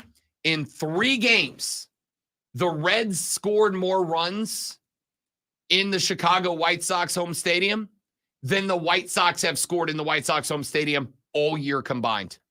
That's bad. That's real bad, dude. I don't care how good a team is. When a team comes in and scores more runs in your stadium in 3 games than you have scored in your stadium all season long, including those 3 games, that's bad. You said it was the Reds, right? Yep. That did that. So are they just really, really good? They're good. They're not really, really good. The White Sox are really, really bad. I got them in dead last. I'm going to put them one spot behind the Miami Marlins. What the hell happened in my... Actually, I don't need to ask you the question. I can tell you what they've done.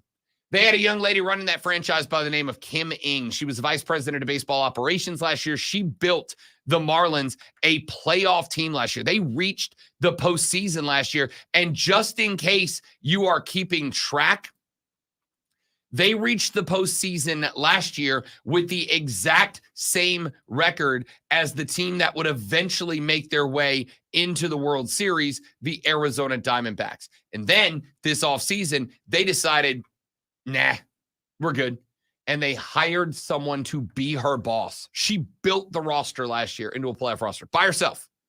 And then they promoted somebody over her, and she said, nope, I'm out. They're now 6-24. Now, they got a lot of injuries going on, but it's going to be real, real bad in Miami moving forward. Just one spot ahead of Miami, I've got the Colorado Rockies at 7-21. This is really interesting because the Rockies, even at 7-21, play good ball at home. You got to go to Denver and do something very special. Not great on the road, but when you go to Colorado, it's a danger zone right now. That's why I've got them above the 6-win Marlins and the 6-win White Sox at 7 wins because Colorado's a scary place to play, even if the team's not that great. 27, I got the LA Angels at 11-18. They got a win over the Phillies earlier this week, and then they immediately ended up losing Mike Trout. I got to tell you, I said it when it happened. I'll say it again. I know Ron Washington wanted to be a head coach again. I know he wanted one more run at being a manager. And Ron Washington is a legend. He should be allowed to do whatever the hell it is that he wants to do. All right? My man is an absolute icon. But I'd rather be a Braves third base coach than the head coach of that trash can of an organization. The only reason I've got them higher than the other teams is because they've won twice the games. At 26, give me the Oakland Athletics. Again, I got a lot of respect for this team. A lot of respect for this team. This team, as we have mentioned just a little while ago, has been sitting. By the way, I put this list together yesterday, so some of these records don't reflect yesterday's game because I put this power ranking list together last night. The Oakland Athletics are 15-17 as of yesterday. This team has no business being 500. Cody Decker earlier in the year kind of blew my mind. He described them as a AAA ball club. And I kind of laughed at it. I'm like, that's messed up, dog. He's like, no, you don't understand. Most of these guys are AAA guys. Most of these guys are guys that should be in AAA. They got called up because nobody else wants to play for Oakland right now, which makes sense.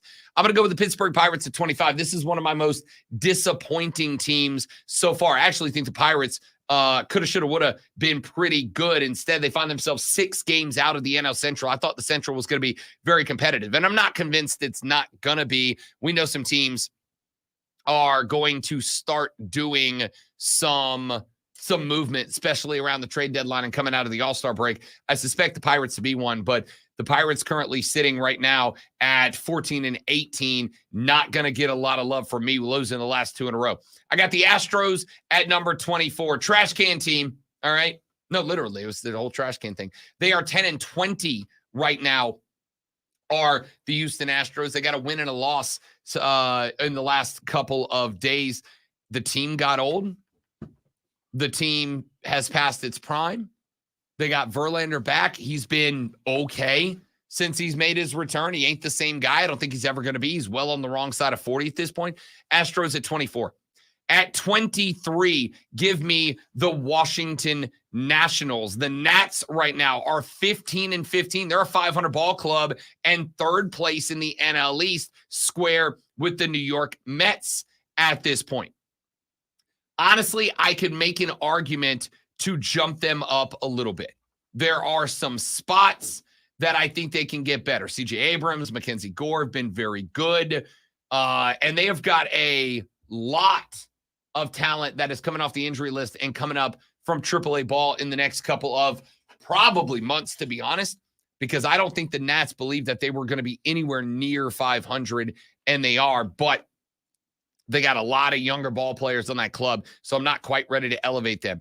Over in the American League East, I'm going to go with the Rays, dead last in that division at 14-18 right now. They got swept. Remember how bad I said the White Sox were? This Rays team got swept by the White Sox. It's not real good. City Connect jerseys are super dope, by the way. But if the best thing I can say about your team is that I really like your special edition jersey, that's not great. Back to the National League. Fourth place in the NL West at 14-18 are the Arizona Diamondbacks right now. They are plus 25 in the run differential. That is pretty good. The only positive run differential amongst the teams that are sub 500 at this point. This team is better than this record indicates. The problem is everybody knows them now. They're not surprising anybody. Everybody's throwing their best shot at Arizona. At 20, I'm going to go with the Cardinals. At 13, they are not 13-15. They are now 14-17, second to last in the NL Central. They're only 5.5 games back of the Bruins, but they have Wilson Contreras and Mason Wynn. And that's it. Only two guys doing anything. I'll go with the Padres in the next spot up. The Padres currently sitting out in the National League West with a record of 16-18. Honestly, they are on their way up at this point.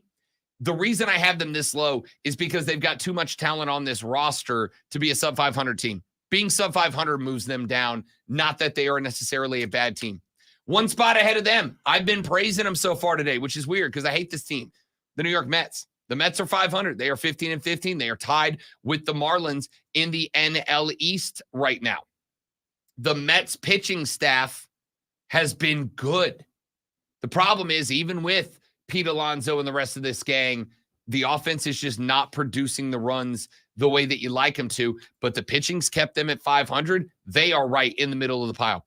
I'm going to go with the Blue Jays, one spot ahead of them. The Blue Jays are 15-17.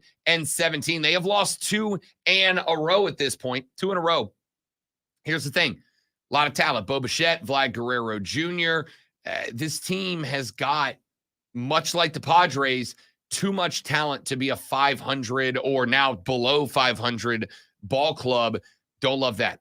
Let's go with the Giants in the 16th spot. The San Francisco Giants out in the NL West are 14-17 at this point, but they've got some good things going for them. Jordan Hicks has moved into a starter's role out of the pen. He's been very good. The rest of the San Francisco rotation, despite the loss of an injured Blake Snell, their crown jewel pickup from the offseason, has been formidable. Problem is, again, much like a lot of these other teams, the run differential is bad. They're just not scoring runs. At 15, a team that I do think is eventually going to fall out of the mix, but they are currently 18-13 in what I think it is fair to say is surprisingly and hilariously the best division in baseball. The Detroit Tigers sit squarely in the middle, 2.5 games back of Cleveland at 18-13. They're getting the job done on the mound, not scoring a lot of runs. Didn't think they were going to. There is not star power in this lineup. And baseball is the one place that I think I can absolutely say you got to have star power to succeed. It is not an option. You have got to have guys in the lineup that stand out. Why? Because if you're hitting the ball well, you stand out. If you're hitting the ball well, you are celebrated. If you are hitting the ball well, you are on ESPN. You're on SportsCenter. You're on this show. And Detroit doesn't have that right now. I'm going to go ahead and go with Cincinnati. Last year, the Reds had a run at being America's sweethearts. This year, game over 500, 3.5 games back of the Brewers in the NL Central. Elly De La Cruz is my dog. Elly De La Cruz is going to lead the MLB in steals this year. He's at 18 already. He's going to outpace Ronald Acuna Jr. this year, maybe, if he keeps getting on base. Problem is, who's hitting the ball around him? Elly De La Cruz is doing very, very exciting things right now, and nobody's helping him out, yet he is still punching this team to a plus 500 record. In the 13th spot, I'm going to go back to the AL East. Let's go with the 18-13 Boston Red Sox. They have got 2 wins in a row at this point. Boston has gotten a lot of guys injured. They've got a lot of guys that have been banged up, missing a game here and missing there. But Cutter Crawford and Tanner Houck have been ridiculous. Tyler O'Neill has a 1.176 OPS against right now. We all thought this team was going to be pulling up the tail end of the AL East. Instead, they are in third place in this division, and they're a game back right now of the New York Yankees. Pretty good. At number 12, I'm going to take the Minnesota Twins.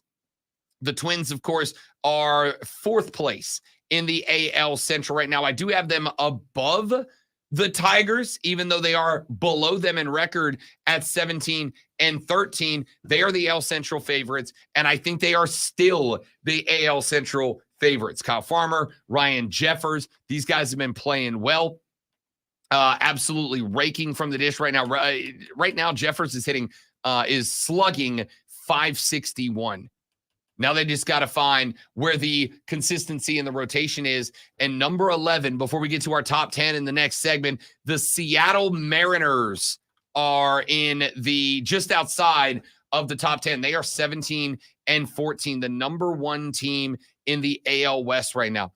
4 consecutive series wins for Seattle. They started 6-10. I was bagging the Mariners. I was ready to put them in the body bag because they have been allergic to the first half of the season the last couple of years. Now, all of a sudden, the pitching staff is continuing to impress. The offense is underwhelming right now for as much talent as it has on it, as much young talent.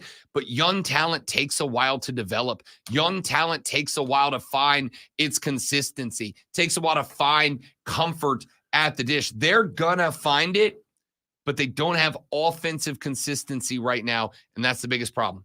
When we come back here in just a minute, I will give you my top 10 teams in Major League Baseball as it stands right now. 10 through 1, where do the Braves rank on this list?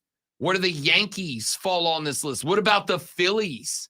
We're going to break all top 10 down next. But before we get to that, oh, and by the way, Rashad Beard at 840, Club at 920. It's called hype, people. I'm building it. Just like I'm going to build a hype for this Sports Flash. I think you could have put a little more into the hype, but Sports Flash! There we go.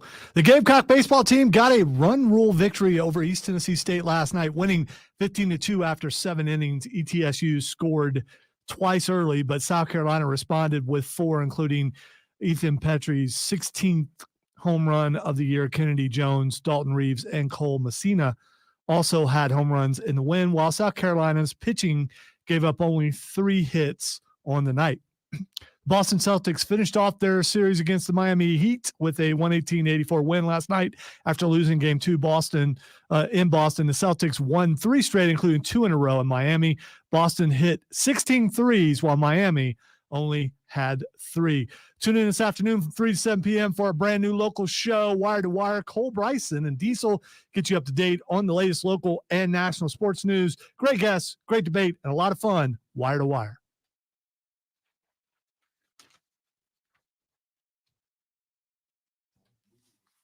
Yes, the jam cam.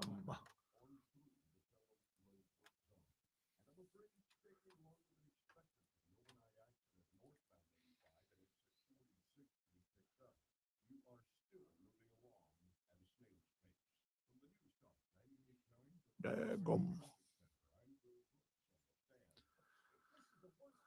Okay, Peter, let's go.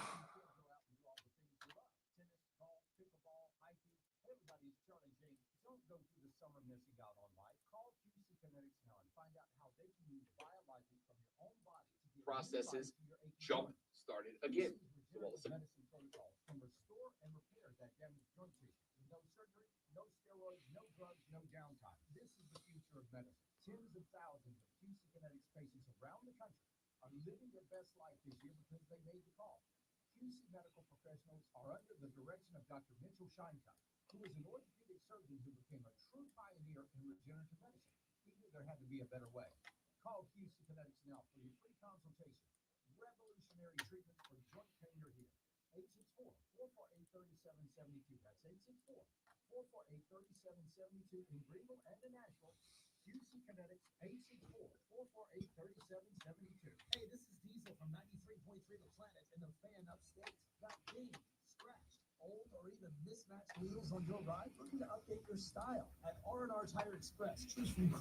Machine, painted, racing performance, even off-road wheels, and start turning heads. At R&R Tire Express, they've got the styles you're looking for with PC payment options and their customer care package. No worries. Locations in Greenville, Spartanburg, and Anderson. rnrtires.com.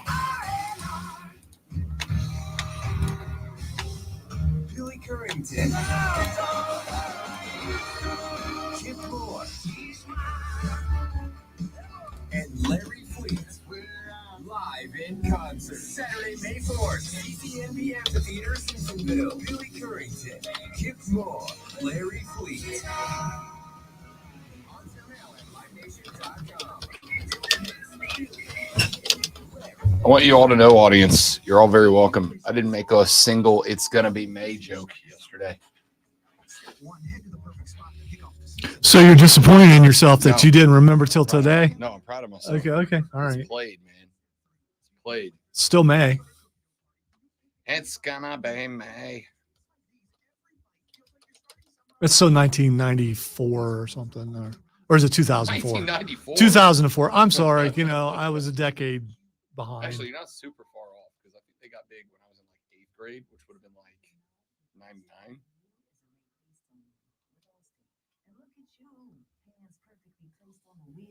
Not like the driver to the right who's really going after that drum solo. Save with DriveWise and the Allstate app and only pay a rate based on you. Now available in every state, subject to terms and conditions. Rating factors and savings vary, and in some states your rate could increase with high-risk driving. Allstate Fire and Casualty Insurance Company and affiliates, Northbrook, Illinois. Unique and unlike any other sports talk show.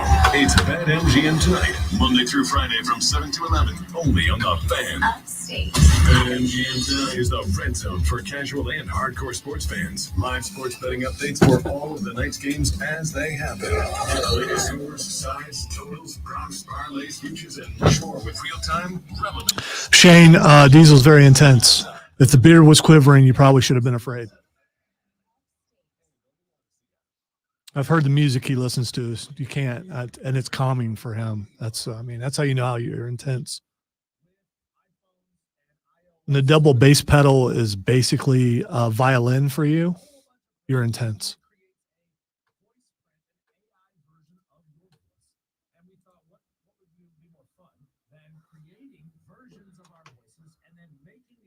Say things that they would never actually say on the radio. All right, here's Diesel. You ready, Diesel? Brad Brownell was the best coach ever. He deserves a lifetime contract. I will never talk bad about Big Bad Brad. Oh my gosh, that's great. Okay, so here's the next thing that Cole Bryson would never say on the radio. If Jerry Jones can't win the Super Bowl this year, I'll give up and become an Eagles fan. Wire to Wire with Diesel and Cole Bryson. Turn on, lead on. Afternoons 3 to 7 on The Fan, Upstate. When it comes to the best sports talk anywhere, listen to The Fan Upstate on Odyssey no matter where you are. In the car, at home, at work. Follow The the free Odyssey app on your phone. Search The Fan Upstate and you're in the game. Hey, how we roll? The Fan Upstate. The Fan. Upstate. WYRD Greenville. WORD Spartanburg. WFBC HD3 Greenville. W249TL Greenville. W246CB Spartanburg. Upstate. And Odyssey Sports Station. Man, check this out. You're on official Rob Brown lockdown. Represents being raised. Yeah. Manufactured locally for the Carolinas. Lockdown. This is the Rob Brown Show. Get Rob. Only on The Fan. Upstate. Hey, Big Daddy, how you doing? Real good, Court LaJoy. As we enter hour number 3 of the Rob Brown Radio program, right here on the Fan Upstate. Rob of the Great One, Lonzo with you here on a lovely Upstate Thursday morning. Coming up later on in this hour, Rashad Beard going to join us about 8:40 to talk Carolina Panther football with us in the next hour at 9:20. We will, of course, have the Great One takeover as Lonzo walks us through the world of Fight Club. Your home for all things MMA, boxing, and professional wrestling here on the show. But before we get to any of that, let's continue. Nope.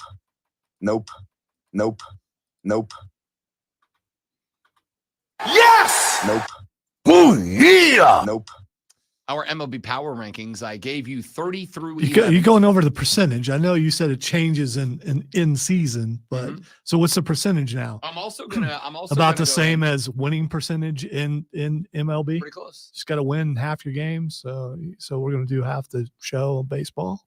I'm also so first off, the best teams in baseball win north of 100 games, which means they lose fewer than 60. The best teams. Okay, so what percentage is that? Like 58, 59? That's the Yeah, it's still that's it's, it. it's still That's it. okay. All right. That's it. 100 out of 160 is 50%. That's it. I didn't say 50. I said 58, 59. That's not 50. You're You're gonna make fun of my math, really? Okay. may all. All right. Do your best to poo-poo baseball. I shan't stand for the slander. I shan't. I fancy word for won't. I won't do it. Number 10 on my power rankings as it stands right now. I don't like it. I almost felt bad putting them here. I kind of almost regret it at this point because I actually have them trailing the team, or I actually have them ahead of a team that they are trailing in their own division. I'm going to go with the Texas Rangers at number 10. A lot of spots that power rankings just 1 month into the season are kind of difficult because you do have to take into consideration injuries. You got to take into consideration stretches of bad games that aren't really representative of who they are overall. I don't think that Corey Seager, who was a massive part of the reason this team won the World Series last year, is going to be a guy that is going to keep playing poorly. And right now, unfortunately, he is playing poor basketball. Poor baseball, pardon me. Sorry, I looked up and saw Tyrese Maxey traveling before he knocked down that 3 the other night that extended the game against the Sixers. We'll talk basketball coming up in a minute. Corey Seager's not going to play poor baseball all year long. Corey Seager had hernia surgery during the offseason. He was very limited for spring training. Corey Seager is about 2.5 months behind where everybody else on this team is in regards to being on schedule playing baseball. This team is going to pick back up. That's why this team is currently hovering around a game over 500 and behind Seattle. But I think Seattle's playing some of the better ball they're going to play. I don't think Texas is. This team's going to make the playoffs. Only question is it a wild card team or is it a division leader? Can they steal it back from Seattle?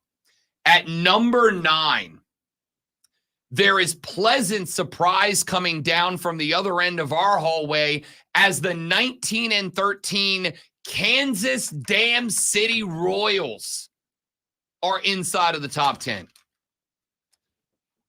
Last year, their pitching staff ranked 28th in the league in ERA. They made a lot of changes. Seth Lugo, Michael Walker, John Schreiber. They got a lot of holdovers. Brady Singer, James MacArthur, Alec Marsh.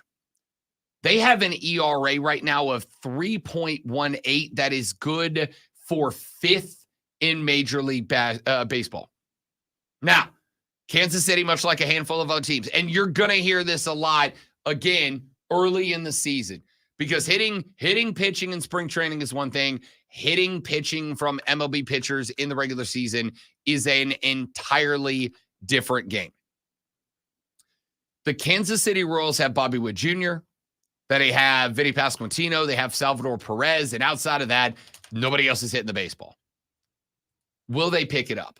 I hope so, because it would be very nice to see this Kansas City Royals team actually do something.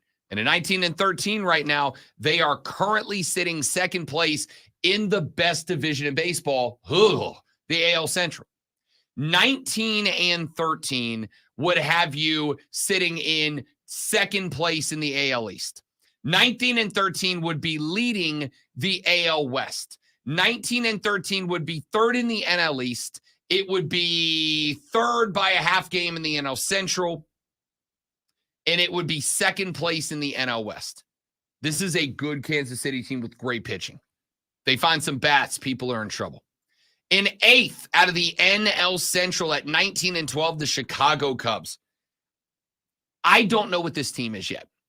Like we mentioned a couple of times, this team was one game off playoff pace last year.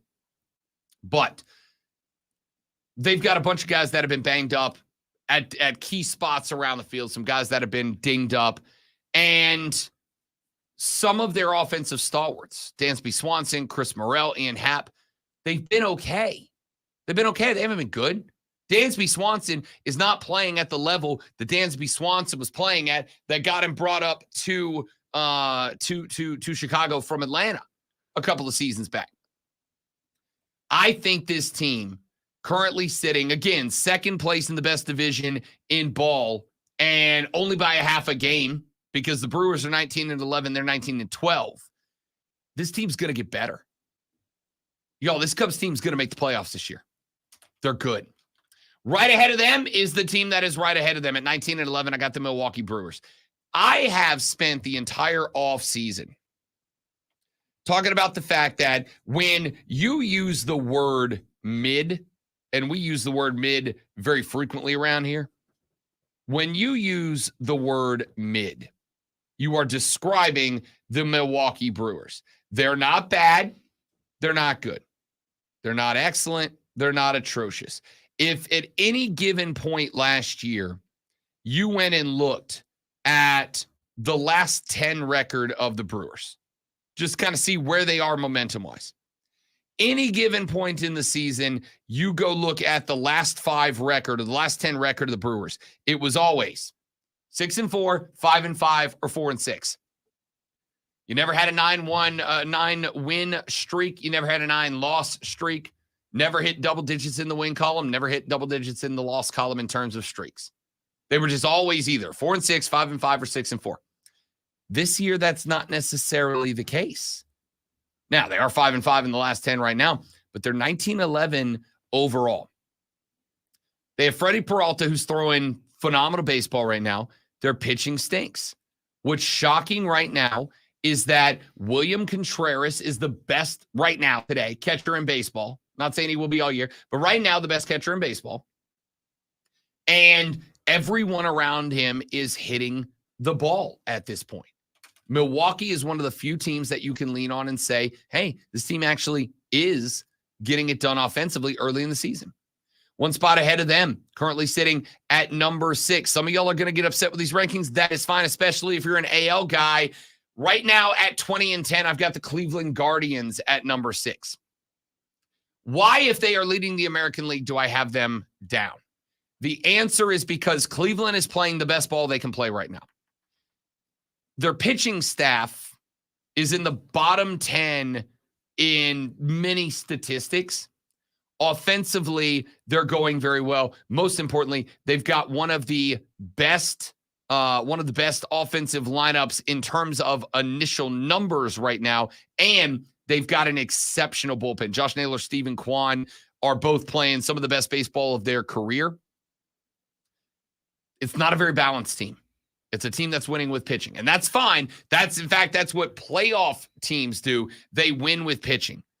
But the numbers here, I just feel, are unsustainable. At number 5, I'm going to go with the 19-11 Baltimore Orioles. They are a team that's hitting the ball well. Corbin Burns and Cole Irvin look very good off the bump right now. They have got one of the most dynamic offenses in MLB inside the top 10 in run differential, led by early MVP candidate Gunnar Henderson. I really like this team. It is a very balanced team. The problem they have right now is when Felix Bautista went down, they don't have a pen. They don't have a closer. They don't have a pen. And that is going to start getting them into trouble later in the season when other offenses start to get warm up. When other offenses start to warm up and they start putting the ball into play, that's when Baltimore's going to find themselves in some dogfights. One spot ahead of them is the team that is one spot below them in their own division at 20-12, a team that has more wins than Baltimore, but also more losses than Baltimore. Give me the New York Yankees. Early in the season, Juan Soto and Alex Verdugo were smashing the ball. Smashing the baseball. They have both slowed down a little bit. On the flip side, Aaron Judge is heating up. He had a game 2 weeks ago where he struck out 4 times in a game. He got booed off the field by Yankees fans. And since then, he has absolutely turned it on. And the Yanks have created something that the Dodgers have, that the Braves have. They have a lineup that you cannot pitch around. There's no spot on this lineup that you can pitch around. What's this team going to look like if and when Garrett Cole comes back? Even better than they are now. I'll go with the Yankees at 4. I'm going to go in 3rd right now with the Philadelphia Phillies. They have more wins than the Atlanta Braves. They are 21-11. The Braves are 29. They do have more losses than the Bravos as well. Over the first month of the season, it has been about the pitching. Aaron Nola, Zach Wheeler, but Ranger Suarez has been playing well. One of the better southpaws in the game right now. In fact, and this is weird to say, this is not something that I want to say. The reason the Phillies are in the top 10 right now, as far as I'm concerned, is because of pitching. It is not because of hitting. Bryce Harper and Kyle Schwarber are very mid right now. They're okay at this point, numbers-wise and clutch-wise. In the biggest spots, they're coming up in some spots and they're failing miserably in others. But the Phillies right now are playing dramatically better baseball. I came in and said, look, I think the Braves over 101.5 win total was a lock coming into the season. And I still think, even after the loss of Spencer Strider, that I'm going to be sweating that number, but I do think it is going to be very close. Remember, they won 104 last year, and down the stretch, they weren't really trying. If they don't get to that number, it might be because the Phillies are good. And not good like, they'll win 90 games, 92, 93 games, and get into the playoffs as a wild card, and then the Braves got to look out. No. I mean, right now, they're a Braves L and a Phillies dub on any given day away from leading the division. That is an A+ first month of the season for Philly. At number 2, the 20-13 LA Dodgers. They're starting to get it together. It was actually kind of a slower start than a lot of us thought that the Dodgers would have. But as of right now, 31 games. Actually, no, I'm lying to you. It's over 31 games at this point. It is now 33 games. 33 games they've had the same lineup, or at least not had to lose anybody due to injury. They sat Shohei Ohtani last night, let Will Smith play the DH out of the catcher spot to give those two guys a bit of a break. But the wave of talent that the Dodgers put together in this lineup is maybe the most consistent in the game right now. And here's the thing. Freddie Freeman is playing good ball. Good, not great, but good ball. Mookie Betts and Shohei Ohtani are both MVP threats right now. Both MVP threats right now. They have a pitching staff that has got more talent on their injured list than most teams have in their starting 5. And all those guys are coming back. Walker Buehler's on his way back. He'll be back in the next couple of weeks. This team is currently atop the NL West with a 20-13 record. They're going to get better. That's scary. They should not be able to get better. They're going to.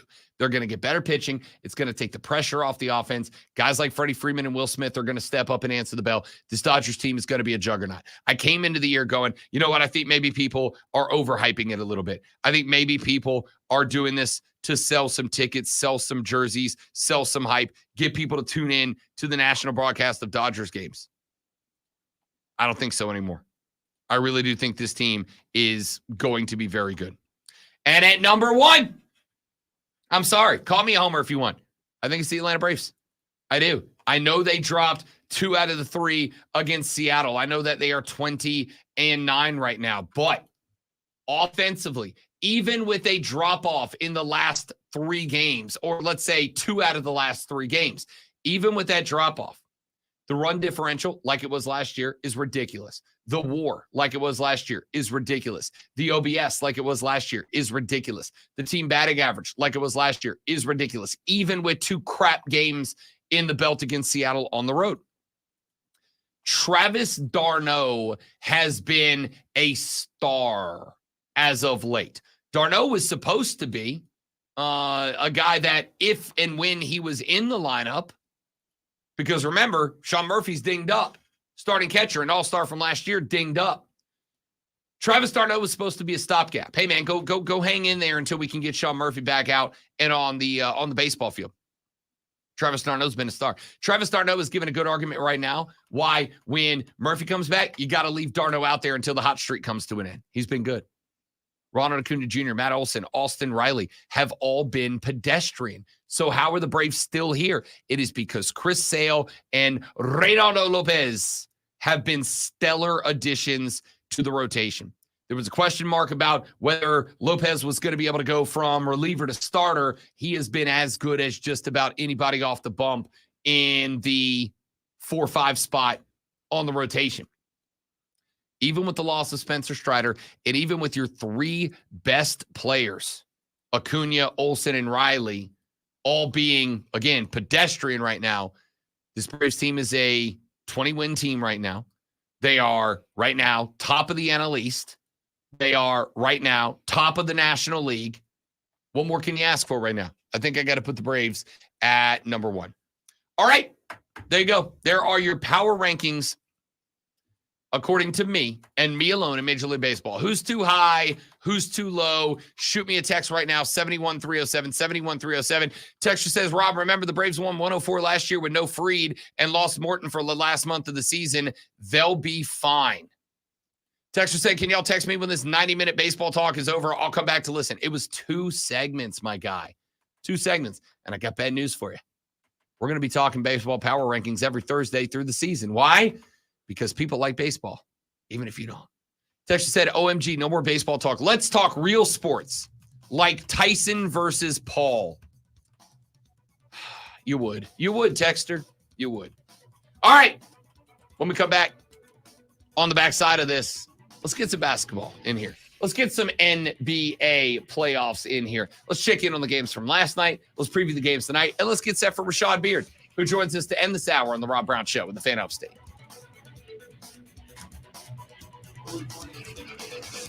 That Kansas City Magnets on the side. And it's sweet. But the Kansas City Magnets really stood out. The car. I was like, uh-oh. No. That was me popping. It was a very aggressive point. All right, guys, give me 45 seconds. I'll be right back.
Shane, I just saw a Kansas City magnet on the side of a sweet-looking convertible. That's all.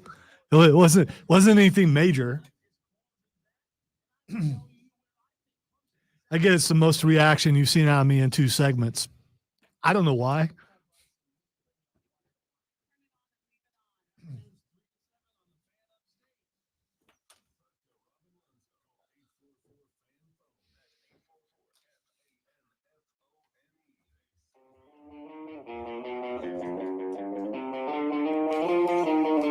Texter said, Rob, heard your pick on Penix. Thank you. I got clowned on Diesel's show for saying that the Falcons made the right pick. It'll happen. He'll just get hurt like Aaron Rodgers, and Penix will have to start. Do like I'm doing, Texter. Save the receipts. Save the receipts. All right? You know it. I know it. We know it. Save the receipts. And when that pick turns out to save their season, just come out, lace up the Jordans, put on the headband, and get ready to dunk, because it'll be your prerogative. And for those of you on the stream who see me move suddenly when we go to break, I just had to go to the bathroom. Okay. I've been holding it for a couple, and it's the first time that I knew I had the opportunity to go. So don't panic. You all now know Lonzo's urinary obligations. The people were concerned for me. And by the way, you can check us out on the stream and see me move like that. Facebook, YouTube, Twitch, or X. It's an amazing feat for someone of my size. Like a cornerback, man. No, it's more like a pulling guard, but still, All right, let's talk some. I tore that linebacker up, though. Let's talk some NBA postseason. We had 2 games in the association last night, and let's go with this. Boston won 18-84 over Miami. Should have been a sweep, all right? The Heat hit 23 threes in game 2 on the road at Boston. As I told you then, that's not sustainable. That's not real, all right? Just like birds, that's not real. It's not a... Baby pigeons, man. Can't sustain that. You can't. And they didn't. They were without Jimmy Butler. They were down. They didn't have their best player. And by best player, I mean playoff Jimmy Butler. I'm talking Jimmy Heat World. They didn't have that guy. I'm not celebrating this win from Boston. Talked about it a little bit last night with my guy Ryan from the BetQL Network. Because I came into this postseason with a skeptic's mentality about Boston. He was all in on Boston to win the East, all in on Boston to win the NBA title. And I don't get it. I don't get it. I don't understand how you're going to let yourself get clowned by Boston again. And he texts me. He's like, yo, look at that. 4-1. Dominated Miami. I'm like, yeah, it's Miami. Like, I didn't understand why this Heat culture thing took over for a hot minute. That was a great basketball team. It wasn't. That is a team that has a star and then a group of guys around him. And this is a fine way to build a basketball team. There's multiple ways to build a basketball team. You can build a very solid team. You can have a team that is built around one star with a bunch of Tyler Hero is a fantastic complementary player to Jimmy Butler. When Jimmy Butler's numbers are good, Tyler Hero's numbers are good. Tyler Hero is not a guy that is carrying your team without a Jimmy Buckets. He's just not. He's a good player. He's a fine NBA player. He's absolutely NBA talent and ability, but he is absolutely not a 1. And I don't understand why anybody, it's the Heat culture. It's Eric Spoelstra. I have said over and over, I genuinely believe that Eric Spoelstra is the best coach in the NBA. As far as looking at the X's and O's and drawing up a scheme, I think Eric Spoelstra is the best coach in the NBA. I think the fact that the Heat are even here year after year the last few years is a compliment to Eric Spoelstra more than anything else, right? Bam Adebayo is very good. Jimmy Buckets, very good. But outside of those guys, it's a good team, but it ain't a great team. And the fact that the Heat are a consistent playoff participant is absolutely credited, in my opinion, to Eric Spoelstra. But You're in the NBA playoffs. Everybody that's still standing is a good team. Everybody is at the least, even the 7 and 8 seeds, at the least, they're good teams. And if you don't have your best player, you're not going to beat them. The good news for Milwaukee when Giannis went down was that Dame Lillard was still available. The good news for Milwaukee when Dame and Giannis both went down is that you got a guy like Chris Middleton, who has always performed everywhere he's been. But that was, to me, that was a shock domination by the Bucks over the Pacers. And I think it had more, in, again, my ever so humble opinion, I think it had more with the Pacers taking it easy than a game. And Mario agreed with this yesterday. I think that had more to do with the Pacers taking it easy in this game than it had to do with Milwaukee. I mean, Milwaukee played exceptionally good basketball. I'm not going to take that away from them. But I think that Indiana was just they were just kind of getting through that one. I think they thought coming into that game, no Dame, no Giannis, no dub for Milwaukee. You had them, Milwaukee, playing for their boys, played the best game they could have played. And it kind of caught Indiana by surprise. It's not going to happen again in Game 6. Milwaukee's it was actually opened at 6.5, now all the way to 8.5 point favorite. And I still might take them to cover that line. That's a big line. But I look at Miami and I'm thinking, in what world? In what world was that team ever going to compete with Boston? It is not that series that should make you think, oh, Boston is actually it this year. They're actually the boys this year. I don't think, again, they might be. I could be wrong. But they will have to break a pretty lengthy narrative to make that happen. Dallas, 123-93 winners over the Clippers last night. Dallas, much like Miami, as Luka goes the Mavs. Now, you're going, wait a minute, Rob, Kyrie's on that team. And we have not been saying Kyrie's name that often this year. All Kyrie has been doing is balling out in the playoffs. Yeah, but I want you to look at the games that Kyrie Irving balls out in. The games he balls out in are the games where the Clippers have thrown everything at preventing Luka from doing anything. Last night, they couldn't stop Luka from doing anything. He gets 35, 10, and 7. Kyrie had 14 in the game last night, on 6 of 14 and 1 of 7 from the arc. As goes Luka, goes the Mavericks. And if Luka gets hot, they ride that hot hand to a dub. And if Luka gets hot, then the Clips in this series at least, and I think it will be the case in series moving forward, when Luka gets hot, teams start having not an option, having to dedicate more resources to try to remove that guy from the basketball game. And when you remove Luka Doncic or attempt to remove Luka Doncic from the basketball game, now suddenly the floor is opened up. And if the floor opens up for Kyrie Irving, he's absolutely going to take advantage of that. Absolutely going to take advantage of that. This team is very much win, lose, or draw based on Kyrie Irving. And that's okay. Or excuse me, on Luka Doncic. And again, that's okay. That's okay. I just said it. There are multiple ways to build an NBA franchise. One of the ways that you can build an NBA franchise is around a megastar. The Dallas Mavericks have done that. They built around a megastar in Luka Doncic. They found a bunch of complementary players like Dan Gafford and PJ Washington that can play around and emphasize Luka Doncic. And then they went and found a secondary star in Kyrie Irving. Kyrie Irving's still one of the best players in the NBA. There's no argument against that.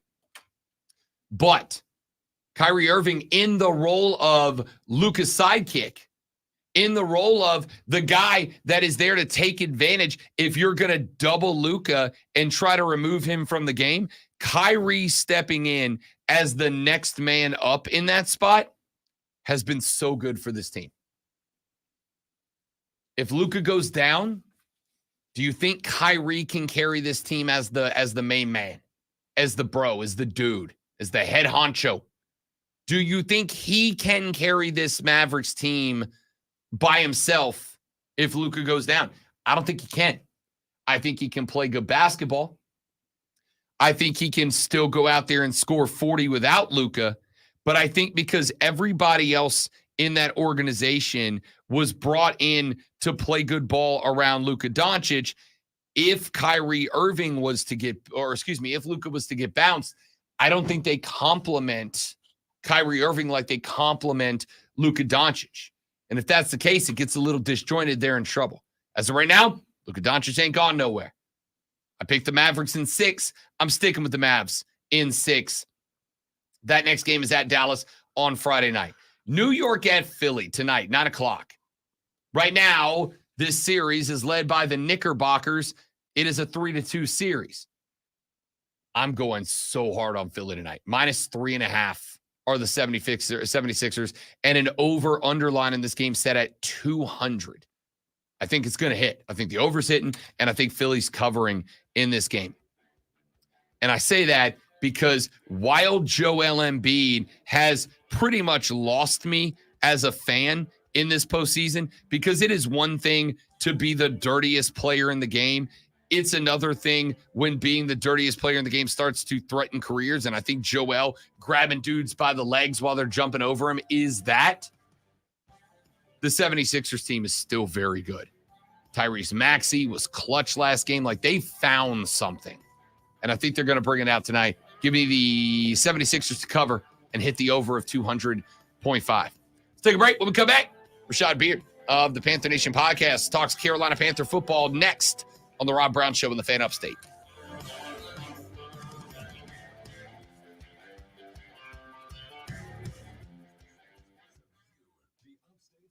All right, guys, going to step away for just a minute while I get Rashad lined up. Y'all don't go nowhere.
What's up, big fella?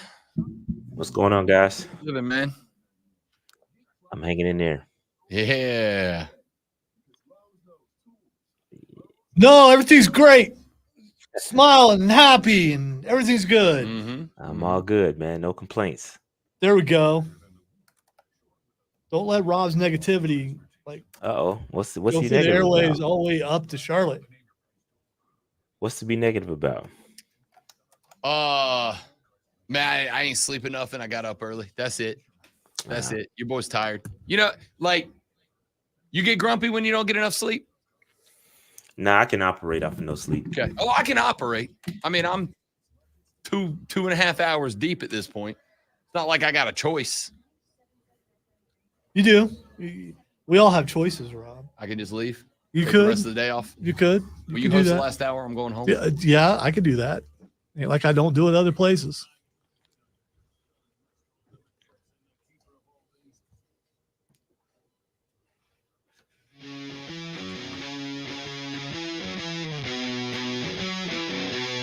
The Rob Brown Show continues. It is the Fan Upstate, ladies and gentlemen. A beautiful Upstate Thursday morning. And of course, at this time, every Thursday, we take a short trip right up the road to Charlotte, North Carolina, and welcome in one half of the host of the Panther Nation podcast, which you can find on Twitter at Panther Nation PC, and more importantly, by searching and subscribing on YouTube. He is Rashad Beard joining the show. What's up, big fella? What's going on? Draft is over. Lots of stuff to talk about. I want you to know before we talk Panthers, you're a bite now. Certified hater mode. You're a bite now. Certified hater mode. Yes, sir. All right, let's It's get a into thing. this. It's a thing. It is. It is. I like it. Yeah, he's been exhibiting yeah. it all morning long. So yeah. All right, you know what, Rashad? Let's start this Panther segment by talking about the Falcons. All right, because this Michael Penix pick has got people up, and I have defended it. All right. In fact, I've said the Falcons did make a mistake. The mistake was paying a 36-year-old quarterback who ain't never won a damn thing $100+ million to come quarterback your team.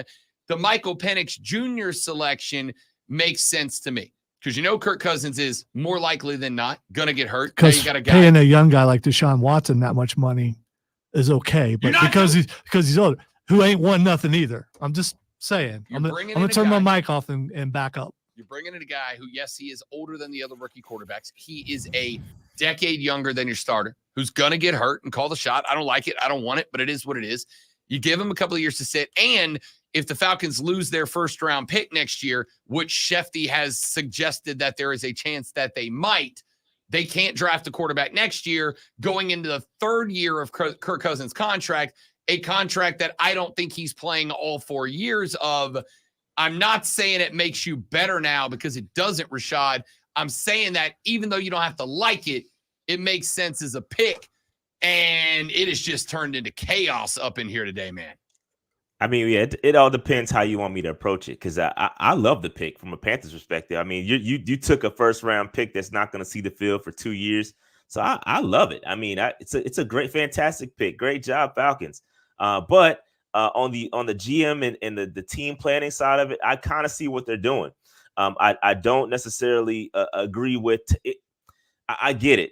Hypothetically, it makes sense. You don't plan on picking the top 10 if you have your guy and you really feel convicted about him, and you're not going to be picking in the top 10 again for the next couple of years. Why not take him and see what happens? But if it doesn't work out, you severely set yourself back because I look at it like this from a Panthers or from an NFC South perspective. You're right in the driver's seat in theory, on paper, right? You could have took a guy that could instantly impact the football field immediately. You picked it, but you decided to choose a guy that's not going to see the field for 2 years.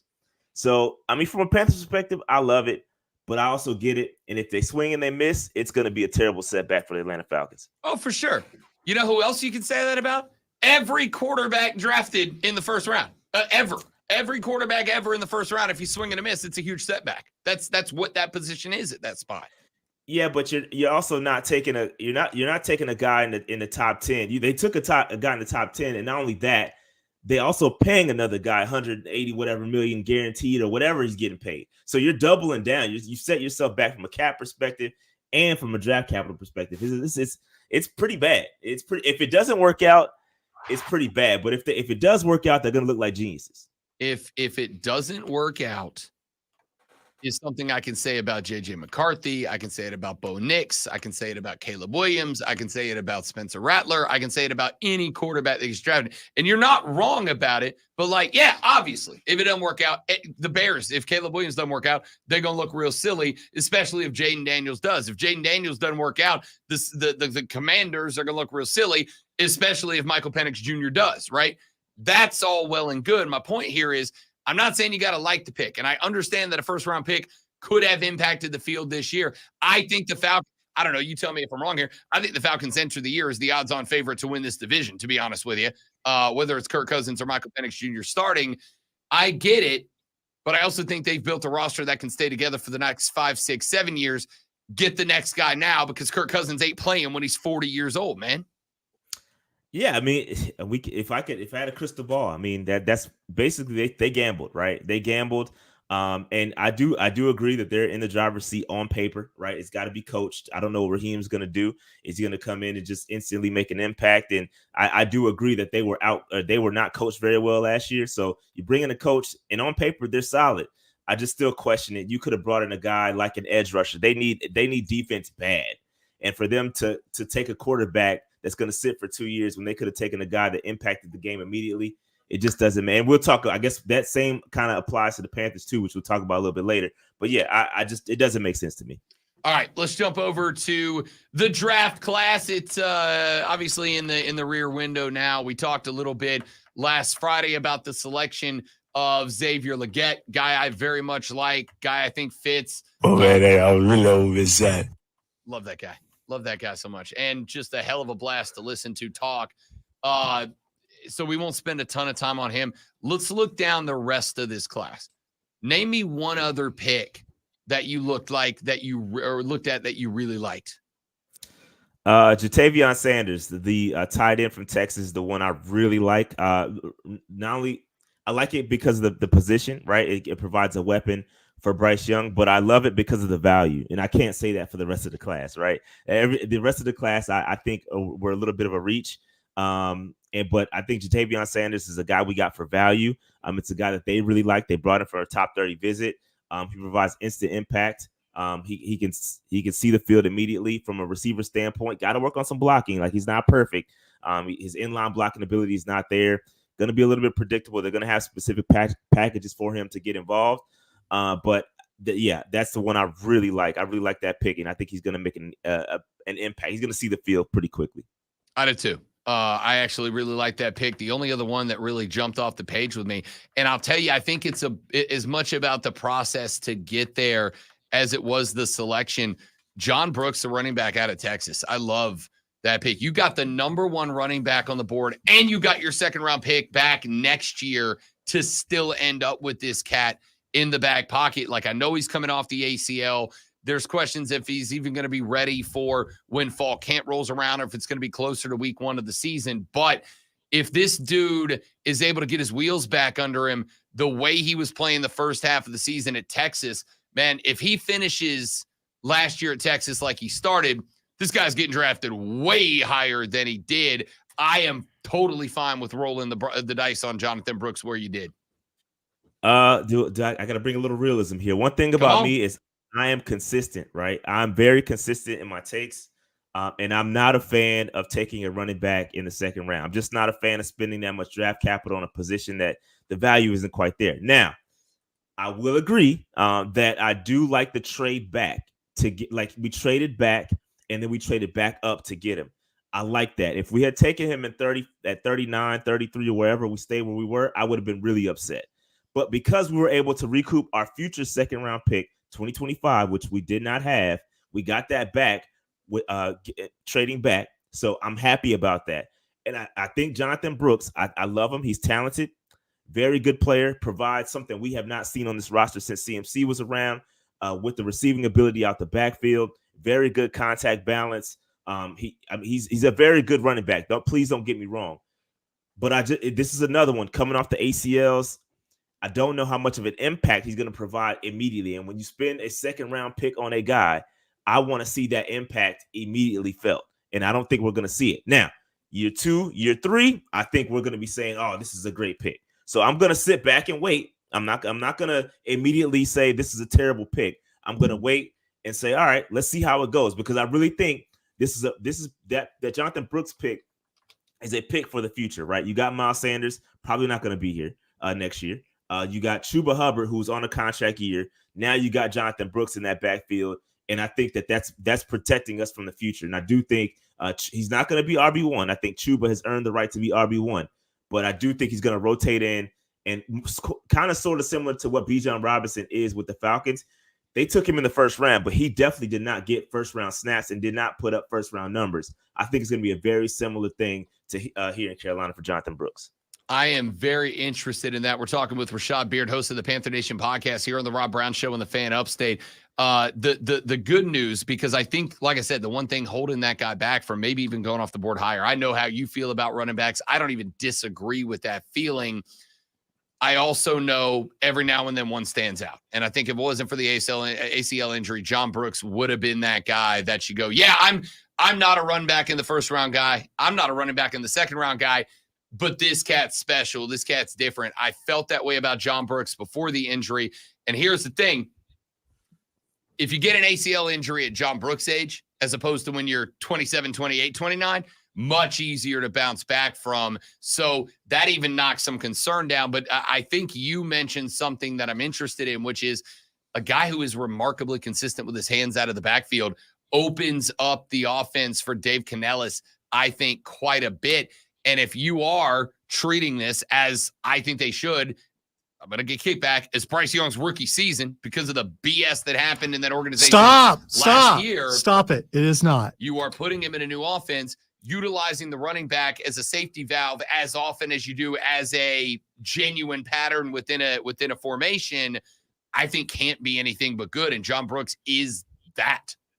Yeah, Canales definitely has a history of using the running backs. If you go back and look at his Tampa Bay production and or his days in Tampa Bay, you see Rashad White put up some good numbers out of the backfield as a receiving threat. So I think you're going to see that similar thing with Jonathan Brooks. I just don't know how quickly you're going to see it. And again, I don't know. I'm not a medical. They say a clean tear. I don't even know what that is. I'm not a doctor, so I have no clue what that really means. But hopefully he gets back. All the word on the street is that he's going to be ready for camp around June or July or whatever, but we'll see. I don't know. I'm in wait and see mode for Jonathan Brooks. I think this is a pick that I don't necessarily agree with right now, but in 2 years down the road, 2-3 years down the road, I think we're going to say, all right, yeah, it was worth it. All right, let me give you one more name. Got a couple more minutes with Rashad Beard of the Panther Nation podcast here on the Rob Brown Show. One more name I'm real intrigued by, and it's not because I think the guy's going to step in and be a starter on the defense, but I think he's one of those cats that could kind of be in everywhere, like a Steve Gleason used to be for the Saints, like just a special teams ace that becomes kind of a team leader in that role. What about the 7th rounder, Michael Barrett, the inside linebacker out of Michigan? Bit undersized. He's like 5'11", 233. He ain't the big, bulky, hulking middle linebacker that you want. In fact, he almost looks more like a corner than he does a middle linebacker. But I think this dude, everything I've read about him is he is a born leader. He is an all-in kind of guy. He's going to get everything he's got. This dude feels like one of those cats that becomes a fan favorite, becomes a special teams favorite, is going to be involved in plays, etc. I like this pickup. Doesn't make your defense that much better, but I think you could have a locker room leader and a bit of an ace on special teams in this cat. Yeah, you nailed it. That took my thought was special teams. I don't see him making a major impact on the field day one or year one, year two. I think it's going to be, again, he's not the most athletic guy in the world. Some of the athletic testing isn't quite there. But I think down the road, you'll be able to see him make an impact on special teams. And I think shout out to Carlo in the chat. He made a very good point in comparing him to Sam Franklin, right? Sam Franklin was a guy that did his impact wasn't necessarily felt year one, year two, but he started to make a special teams impact. He's made his name and cut his teeth on special teams. And then you actually got to see him play. And when we got to see him play his natural position, we was like, all right, this guy's pretty solid. And so I think, yeah, I agree with that. Special teams, outside of that, not much. I do hear all the raving about his locker room leadership. He's the winningest player in Michigan history. He was there for like 6 years, COVID years, obviously. So shout out to him for that. And I think, again, good locker room leader. And I think that's what we need. We need some culture builders around here. And I think he's going to do just that. You're just talking about special teams. What do you think about the thicker kicker? The thicker kicker. Yeah, man. Hey, look, I do think we need to bring in some competition for Pinheiro. Pinheiro has questionable distance. He's a decent kicker. Won us a couple of games for sure, but when he's off, he's off. When he's on, he's on. I'd like to see some competition brought in. Plus, he did not attend the voluntary camp, so I don't know if maybe I'm looking a little deep into that. But hey, if you're not all in, we got to find somebody that is. So hey, the thicker kicker, I'm here for it. The thicker kicker. I just learned to hear him say thicker kicker. Yeah, I get it. I mean, it was amazing, like I thought it would be. Got him to say Jim Bob Cooter, but it's a solid second place. Rashad Beard, host of the Panther Nation podcast. You can follow them on X at Panther Nation PC. More importantly, make sure you go to YouTube, find the Panther Nation podcast, like, get subscribed, turn that bell icon because they are live all the damn time. What y'all got coming up next? Man, a lot of stuff coming. We got a big collaboration coming up next week. I can't really talk about it just now. We got a couple of really nice collaborations coming up. So please stay tuned. It's going to be awesome. PNP is where it's at for Panthers content.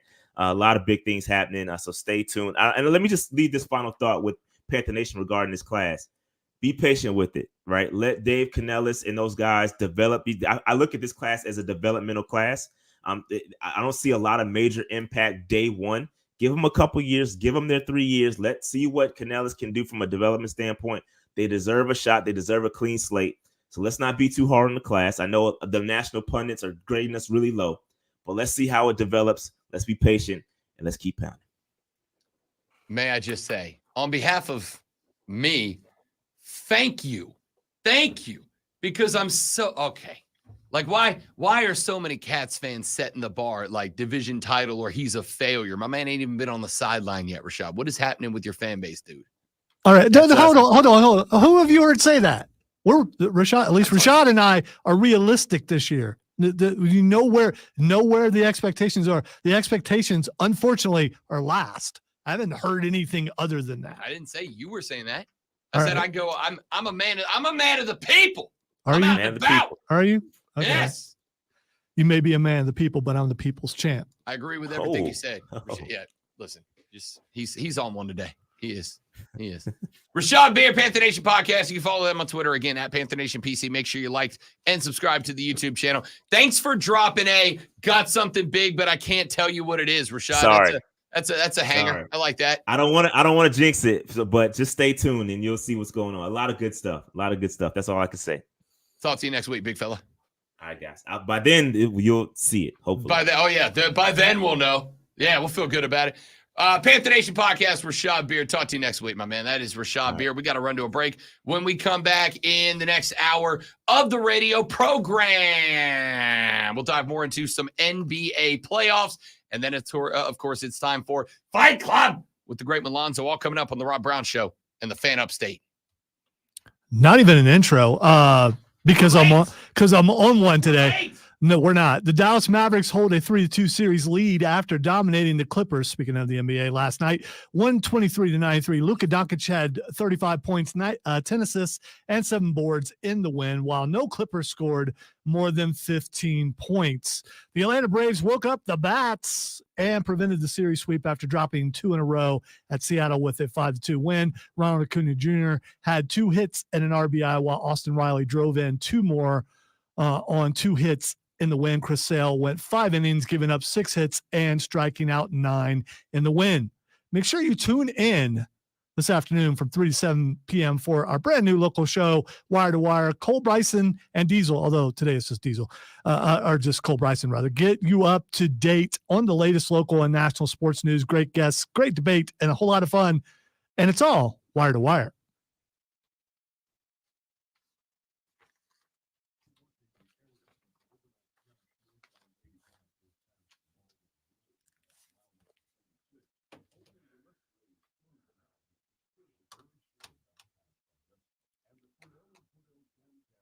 According to the jam cam, we jamming out there today. Ain't nobody moving.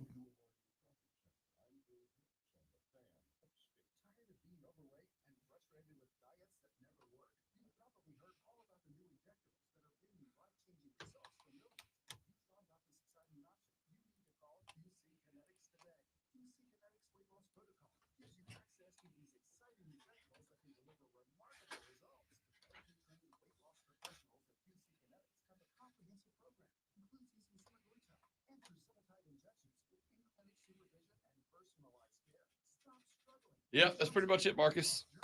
That's pretty much it. You know, we said the thicker kicker like several times and never said his actual name. Why would you? The thicker kicker. What's his actual name? I don't even know. Harrison Mavis. Sure. His t-shirts are sweet though. I was going to ask Rashad about a thicker kicker PMP collab on t-shirts. That would be pretty cool.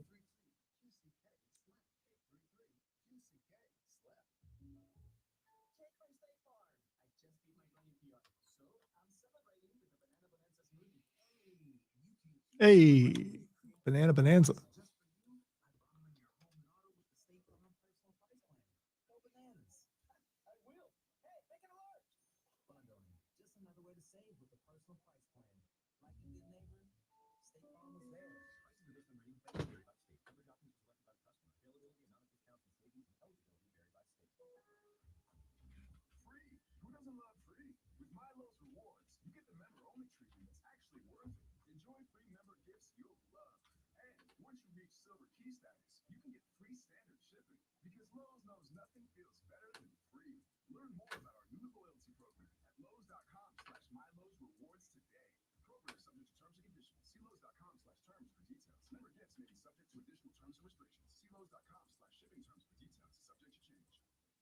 Unique and unlike any other sports talk show, it's Bad MGM Tonight, Monday through Friday from 7 to 11, only on The Fan. Bad MGM Tonight is the red zone for casual and hardcore sports fans. Live sports betting updates for all of the night's games as they happen. Prize Picks first break. And 4. Real-time, relevant sports wagertainment tonight at 7. Bad MGM Tonight, exclusively on The Fan. And on the Odyssey app. It's the Rob Brown Show. I wouldn't mind. I know we're on record talking about Cooter, Jim Bob Cooter, and we're talking about Thomas.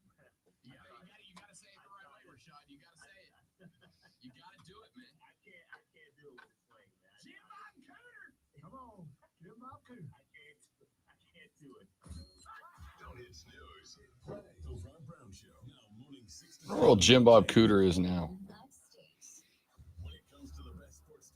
Do you capitalize the J and the B, or is it like JMBOB? It's hyphenated, so That's what I thought. like I'm guessing Bob is like his middle name. Well, if it's hyphen. It may makes be one James thing. Robert Cooter, possibly. I don't know. But that doesn't have the same ring as Jim Bob. Wikipediaing Jim Bob Cooter. He is currently OC for Indianapolis. He is James Robert Cooter. Thank you. Nailed it.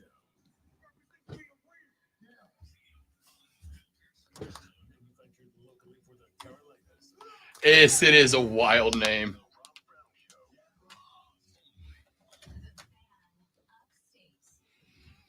Just took time out of my very busy day to Wikipedia Jim Bob Cooter and see where he's hanging out at. Because I had a theory, and my theory was correct. I love it when it works out that way. James Robert Cooter is currently the offensive coordinator for the Indianapolis Colts. James Robert Cooter is a hell of a name. If your name was James Robert Cooter, you're going with Jim Bob Cooter too. I mean, come on. Dude, if my name was anything but my last name was Cooter, I'm going Jim Bob Cooter. How do you do better than Jim Bob Cooter? Scooter Cooter? That's not bad. It's not bad. All right, we have talked a little bit about the NBA playoffs as they are taking place right now, and I would like to stick there for just a minute. Primarily, a series that I think might end up turning into one of the best basketball series that we have seen in a very long time, the Minnesota Timberwolves and the Denver Nuggets. I am pumped about this series. And I know that there are at least some people who have written off Denver. They're not the same as they were last year, Rob Brown. And I know that because the Lakers just showed it to everybody. Yo, they won that series 4-1. And in two of those games, yes, they were buzzer beaters from Jamal Murray, but I also think that those same people are to some degree underestimating that despite having a broken roster, in my ever so humble opinion, the Lakers were still a good team. Not great, not all time, certainly far from the best team LeBron's ever played on, but it was a good team. It was a team that went down to New Orleans and knocked them off twice in a row to end up with a 7 seed and the right, congratulations, to play Denver in the opening round. But man, Minnesota-Denver might be one of the best playoff series we've seen in a very long time. I literally just got done reading through Drew Dinsick, who is a capper that I have had on the BetQL show a couple of times, who opened his take on the breakdown of this with, "I think the Nuggets are overrated," end quote. Like I said, I think the Nuggets for the past couple of years have had a strategy that they fall back on, and it is do enough and nothing more. Save gas in the tank is off. It's like a NASCAR strategy, man. Sometimes the right strategy is not try to race the guy for the lead with 30 laps left, even though it feels like you're running out of time. Sometimes it is to save gas so you can stand on the accelerator down the home stretch, and I just get that vibe about Denver. See, I get all that and the laid back play and stuff, but having the confidence to come back when you're down 20 something against the Lakers, I get that. But what if you don't? Because they still barely won those games. And I still believe that other teams in the league are looking and going, they're beatable. Whether they're playing possum or doing rope-a-dope, which is what you mentioned last week, a little confidence sometimes gets that last basket to go in to beat that team.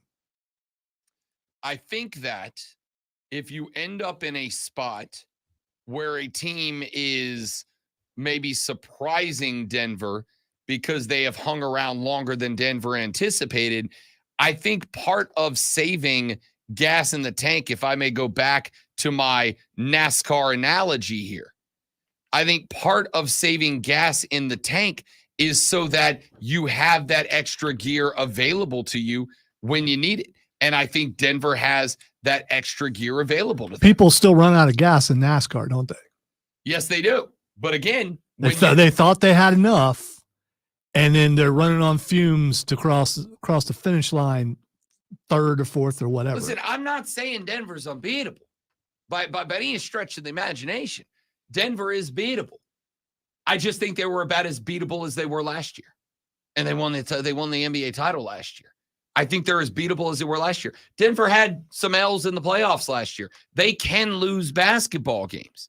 But I think that, again, the emphasis on saving gas is so that when it comes down to the end of the race, when it comes down to those last couple of laps, while everybody else who has been standing on the accelerator and living on the edge, while everybody else that's been living on that edge is starting to fall back because they're just out of stamina, they're out of gas in this case, you're not. You're not. And it doesn't mean that there's not going to be another car on the track that also saved gas, that there's not going to be another car on the track that also has the same, if not better, equipment than you. I honestly think right now, if I go look at, say, the Boston Celtics roster, I actually think with the emergence of Derek White in these playoffs the last couple of games, I honestly believe Boston's roster is better than Denver's. But I think you've also got to take into consideration the coaching, which I'll put Michael Malone up against any coach in the NBA to get the most out of his squad. And getting the most out of the Nuggets doesn't mean going to score 140 points in a night. It means scoring whatever the other guy do +2. That's what it means. That's getting the most out of that team. Whatever the other guy scores, I need you to score 2 more than that. And that is consistently what they have done all season long. I know they ended up with the 2 seed in the West to Oklahoma City. I get it. But I think that had a lot to do with the Thunder mashing the accelerator down the stretch. And I do wonder, like the worst thing for Denver, in my opinion, is that OKC swept New Orleans because it bought them a couple of days to sit back and rest and relax after a sprint to the checkered flag at the end of the regular season. I think OKC gets to take a little bit of a breath. The bad news is that Minnesota's standing right there. Minnesota, the 3 seed, is now here. And Minnesota has Ant-Man and Karl Anthony Towns who are doing special stuff. Have you heard there's a fun little conspiracy theory going around on social media right now? It's been going around for a while, but it's cropped back up, obviously, because of the way that he's playing right now, that Anthony Edwards is actually Michael Jordan's son. Well, I told you last week when we were talking about it, or it might have been this week, is the splice photo of the two. Yeah. Have you seen the splice photo? I still haven't seen it. You need to look it up because that would definitely not shock me because that's how close the two look. I don't think it's been altered either other than cutting the face in half. Yeah. The fun little conspiracy theory on social media is that Ant-Man is actually the long-lost son of one Michael Jordan, and this performance in the playoffs is proof positive of that. Now, I don't necessarily believe that that's true, but he's damn sure found another gear in these playoffs. And so what I look at is the Nuggets-Lakers series. The Lake Show, in my opinion, didn't really have that guy that could go toe-to-toe with Jokic, right? You'd have liked to have thought it was LeBron, but it's a different style of basketball. I think Minnesota might. And I think that guy, in this case, that guy is actually a combination of those guys. It's Cat and Ant-Man. Now, my question is, what about the guards? And this is why I'm leaning Denver in this series. By the way, I sent you the picture on X. So I'll go take a look at check it out. This is why I lean to the Denver Nuggets. I lean to the Denver Nuggets because I think their defense is better. I just think it's better. I think it's a longer defense. I think when they pack Jokic in tight to the rim, and he has, again, he looks like the most unathletic, greatest basketball player on planet Earth we've ever had. I mean, the dude should not look like that and be able to also play like that, but he does. But I think you can pack Jokic in underneath the glass.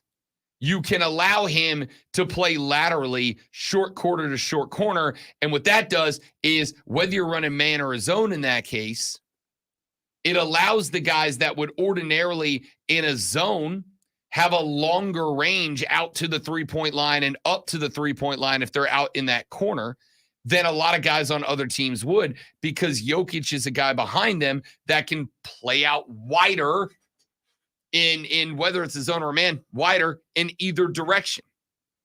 And I like that. It is hard to score over the length of the Denver defense.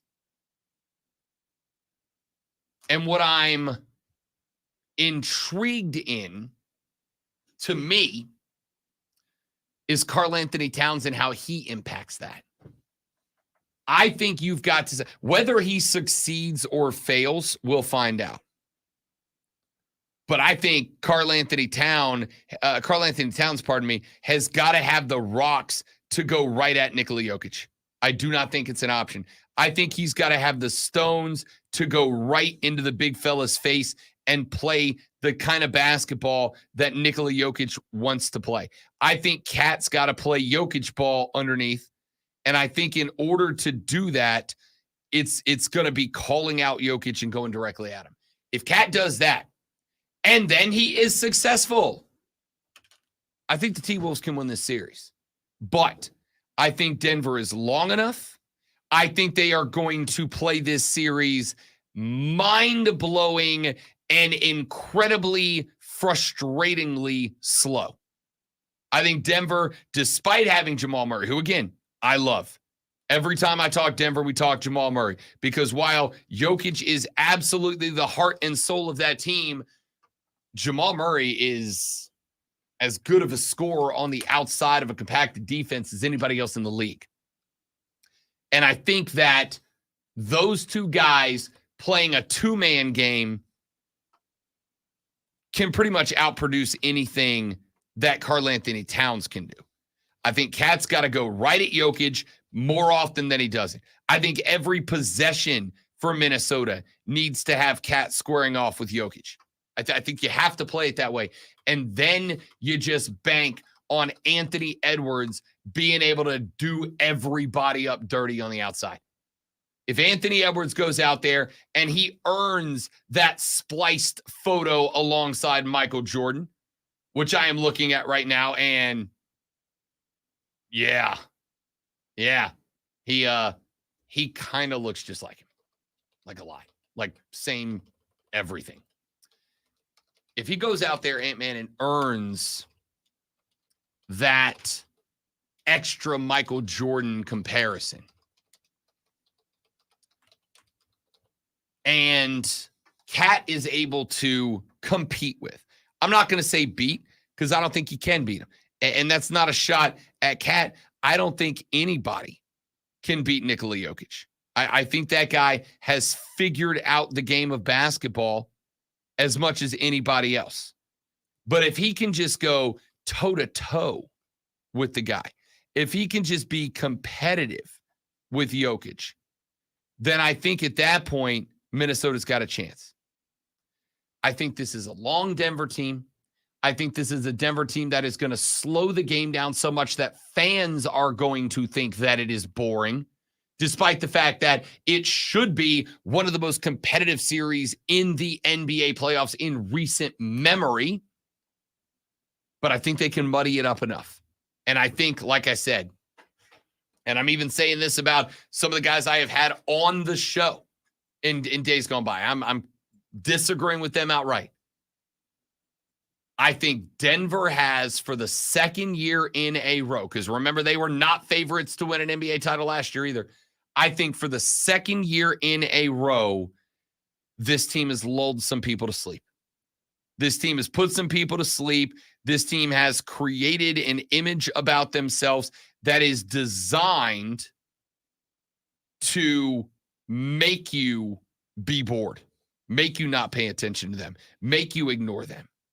And I think if they can bring that into this series, they've got to win over Minnesota. All right, we got to run to a break. When we come back here in just a minute, right now, it is time for Fight Club with the great Lonzo, walking us around the world of MMA, boxing, and pro wrestling. It's all coming up next on the Rob Brown Show on the Fan Upstate. All right, guys, live reading. We're coming right back. Stay right there for me.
we're back, y'all. Thanks for being here. Appreciate it. Good to see everybody. I had a sudden urge to eat. Yeet. No, this. Oh. But I can't. I kind of wouldn't mind. I'm eating all over myself, Maggle. Getting to do that. Still haven't done the Cody Woe, and I haven't eaten before. Whoa. Will I be a different person after I finally eat it? Being a part of the Fireflies for the first time, and unfortunately, it was one of the last times that he did that. Yeah.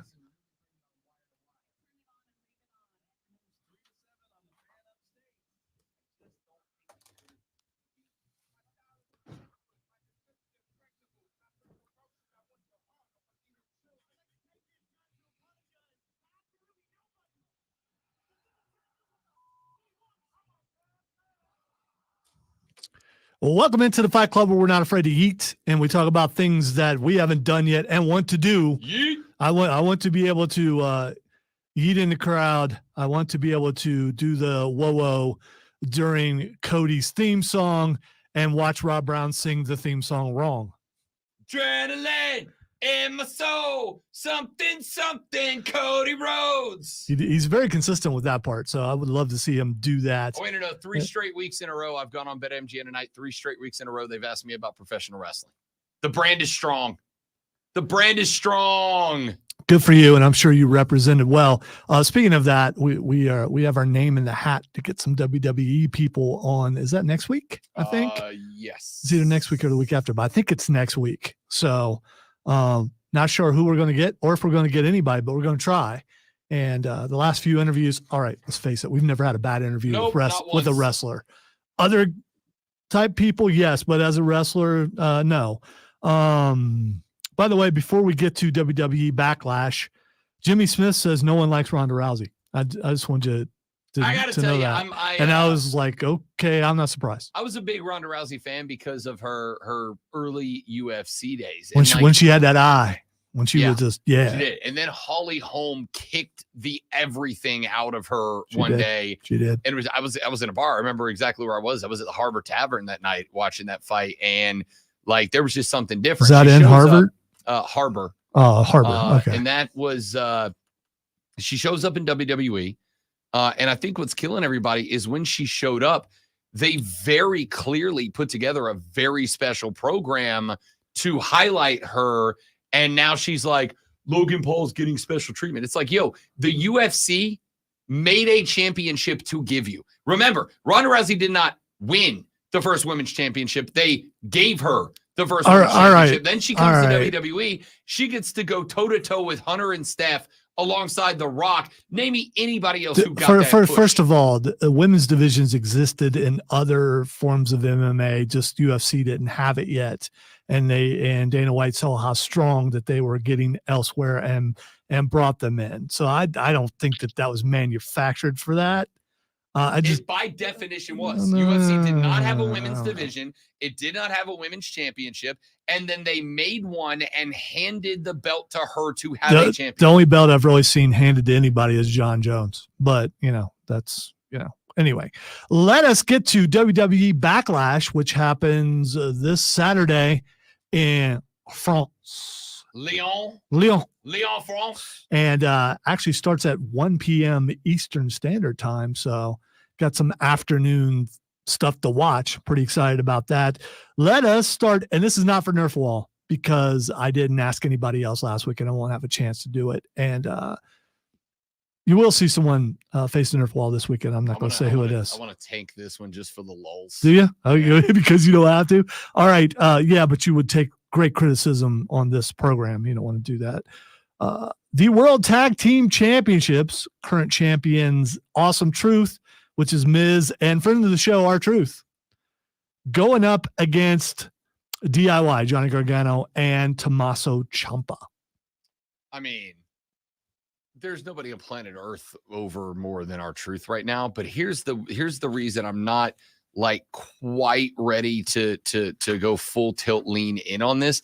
It is because R-Truth is, aside from a very solid dude, I think a dude that like he understands his role as a 2-year-old man now. Oh no, he's I think he's 55. 50, whatever he is. Yeah. I think he's about the same age as me. Yeah, he's old, just like I am. But he don't look like it because, as he told us, he never stopped working out after high school. He just kept working out, and it just made sense. Yeah. He's an absolute stud.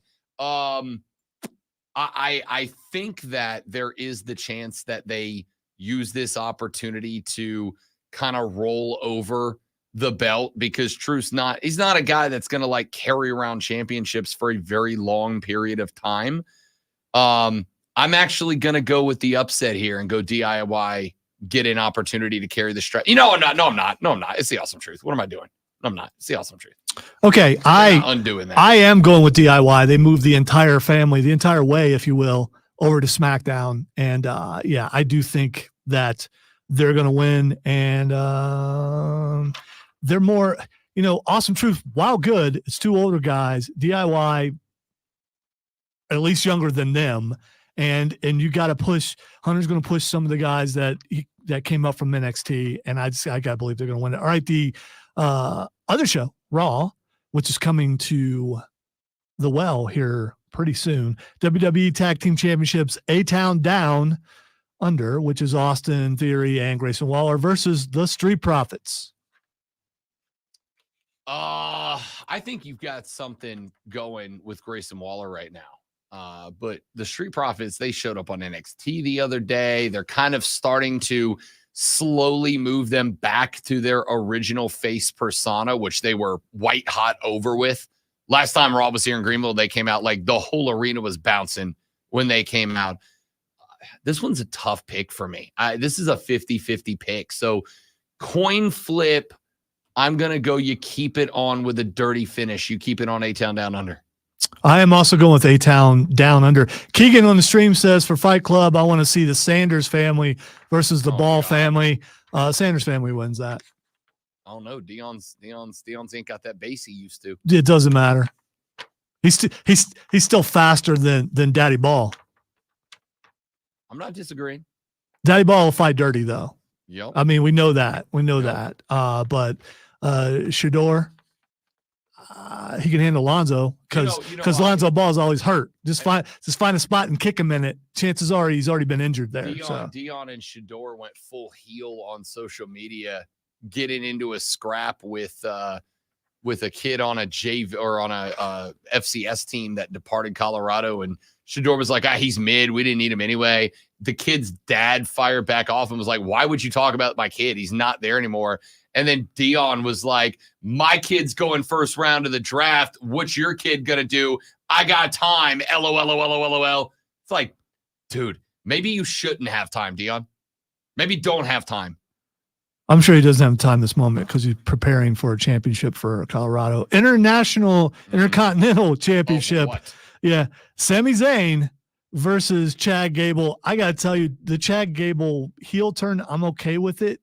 But what he did to Maxine, you want to dog Cesaro, you want to dog Otis, they can handle it, but don't pick on Maxine like that. Come on, dude. Sami Zayn retains. Agreed. And also, no, you don't pick on Otis either. He's my big special boy. You leave him alone. Otis also on American Idol. Check it out if you get a chance. Kevin Owens and Randy Orton versus the Bloodline, Solo Sikoa and Tama Tonga. You don't bring Tama Tonga in to do all the things that he's done and have him lose. Randy or Kevin Owens, maybe a turn on each other. Maybe Randy turns on KO. I don't know. I got to go. I'm going Bloodline.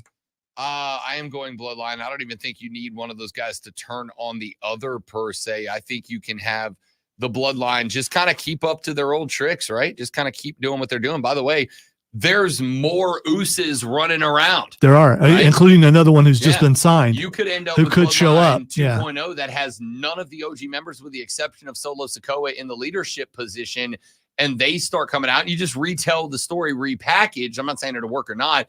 And then you basically send KO and Randy Owens off to do their own feud on the side. Randy Orton. He might come out of nowhere if you say his name wrong again. WWE Women's Tag Team Championships, Kabuki Warriors. You pretty much have forgotten about the Women's Tag Team Championships because they're just not really doing anything with it. But they're going up against Bianca Belair and Jade Cargill. Time to put a belt on Jade Cargill already. I'm going with Bianca and Jade. Yep. I have not looked up what the betting odds are for this card as of yet. I'm going to go ahead and say, if I had to guess, that's going to be the lowest total. That's going to be the lowest line. More than likely. All right, WWE Women's Championship, Bayley versus Tiffany Stratton versus Naomi. This is not for the Nerf wall? No. Tiffy time. It's not. Bayley's going to win, but Tiffy time. By the way, I'm also going with Tiffy time. Wouldn't shock me. Bayley's going to win. Even if it was for the wall, I still would have picked Tiffany. No, I would pick Bayley if it was for the wall. I'm going to pick Bayley because I have pride in my selection process here. I'm going to pick Unlike Bayley. me, who doesn't, apparently. I mean, I hadn't hit the wall yet, is all I'm saying. Well, and I haven't for like a year. So, I mean, All right. Undisputed WWE Universal Championship. They should have shortened that. I mean, got new belts. Just shorten the thing. Cody Rhodes versus AJ Styles. I'm looking forward to this match because I don't think they've went against each other before that I can recall. And they have not. In fact, funny enough, I don't know if it was the actual official last match, but one of his last couple of matches, Dusty Rhodes, one of his last couple of matches was a young AJ Styles. So AJ was one of the last guys that Cody's dad wrestled, and one of the first guys Cody will wrestle as champ. All right, and finally, Cody, by the way. Yeah. It's not even going to be. Well, I knew you were going to go Cody. Damian Priest versus Jey Uso for the World Heavyweight Championship. Dirty finish, and Damian retains.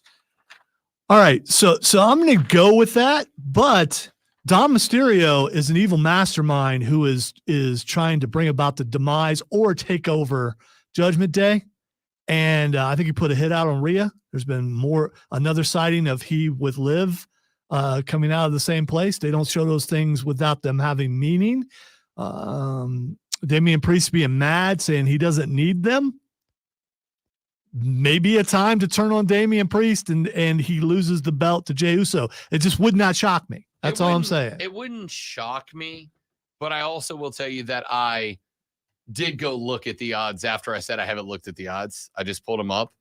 Damian Priest is minus 4,000 to win this match. So, no.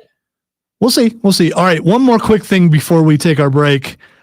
Uncle Howdy's little interruptions, glitches are becoming more frequent, even showing up on NXT, and speculation on the internet, so it's got to be close to the truth about who's going to be in his faction.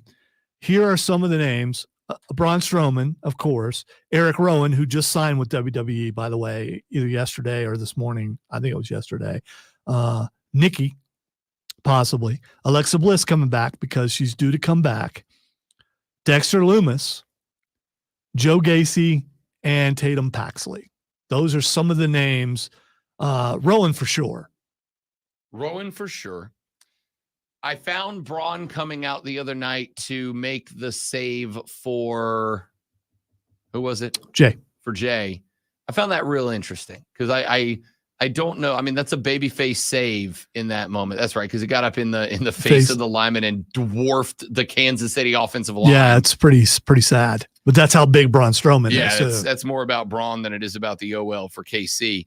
That's a pretty babyface move in that spot to then turn around and put him in a faction that I don't think that the new Wyatt family, whatever they're going to call it, is going to necessarily be a heel faction right out of the gate. In fact, I think they could even set him up as a face.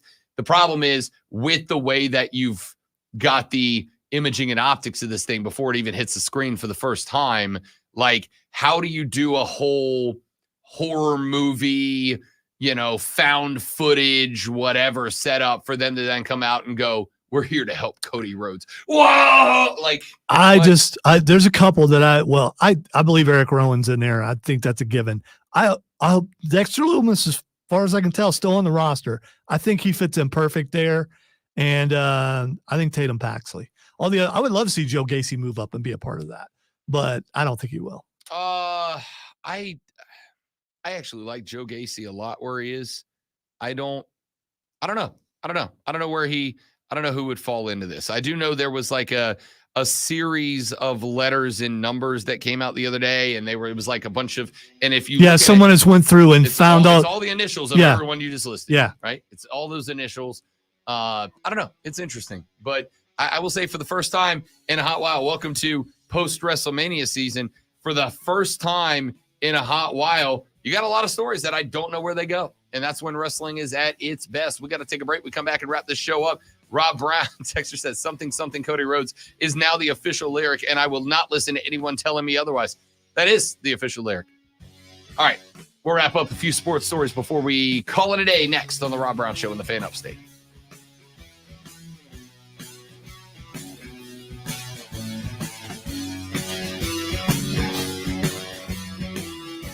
Sorry, AEW, we didn't get to the fact that Kenny Omega got beat up last night, and said that due to the diverticulitis, if he gets hit in the midsection, he could die.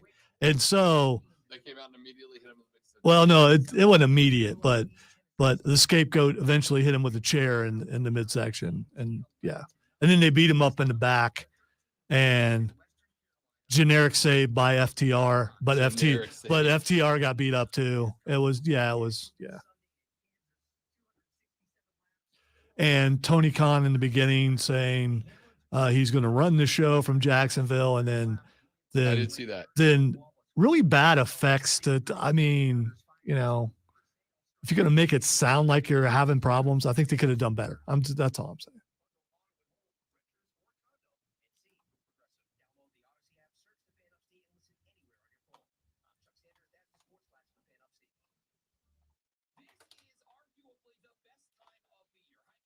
And you shouldn't smile when you have a neck brace on. You shouldn't, because you're in too much pain to smile. Also, it was awesome that he wore it during the draft. I thought that was great. He got some publicity from the NFL. I thought that was awesome, but he smiled too much. I have known a few people with neck braces on, smiling, not something they wanted to do, because smiling, especially if you smile wide, it uses your whole neck. So there's probably any expression where you're moving your face. Try moving your face and it not move your neck. No, I'm literally moving my face. I can't. I also have a really large head, so that might affect what my neck does. And a big neck too, but yeah.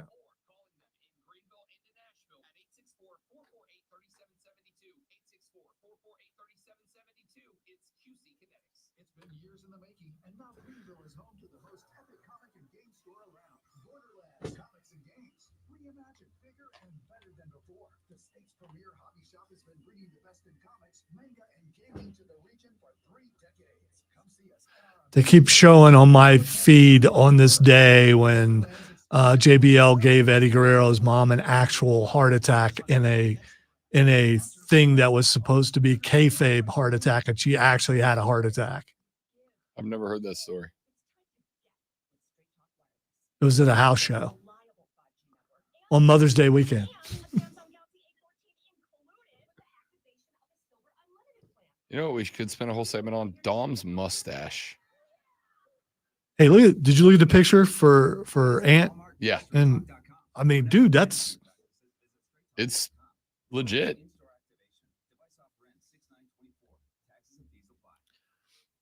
I'm glad you love it, Lou. It's an awesome shirt. I get more comments on this shirt than I have in a while on some of my other stuff. So I also told our general manager in a meeting, look, here's my Godzilla arms. I literally did that. I almost broke them. It was close.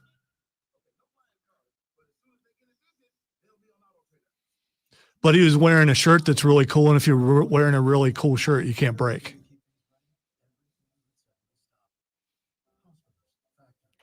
In my mind, it's a Sonny Bono shirt. You know the shirt I'm talking about that Steve wears. It's kind of oh yeah that shirt. Every shirt Steve wears is a shirt Steve wears.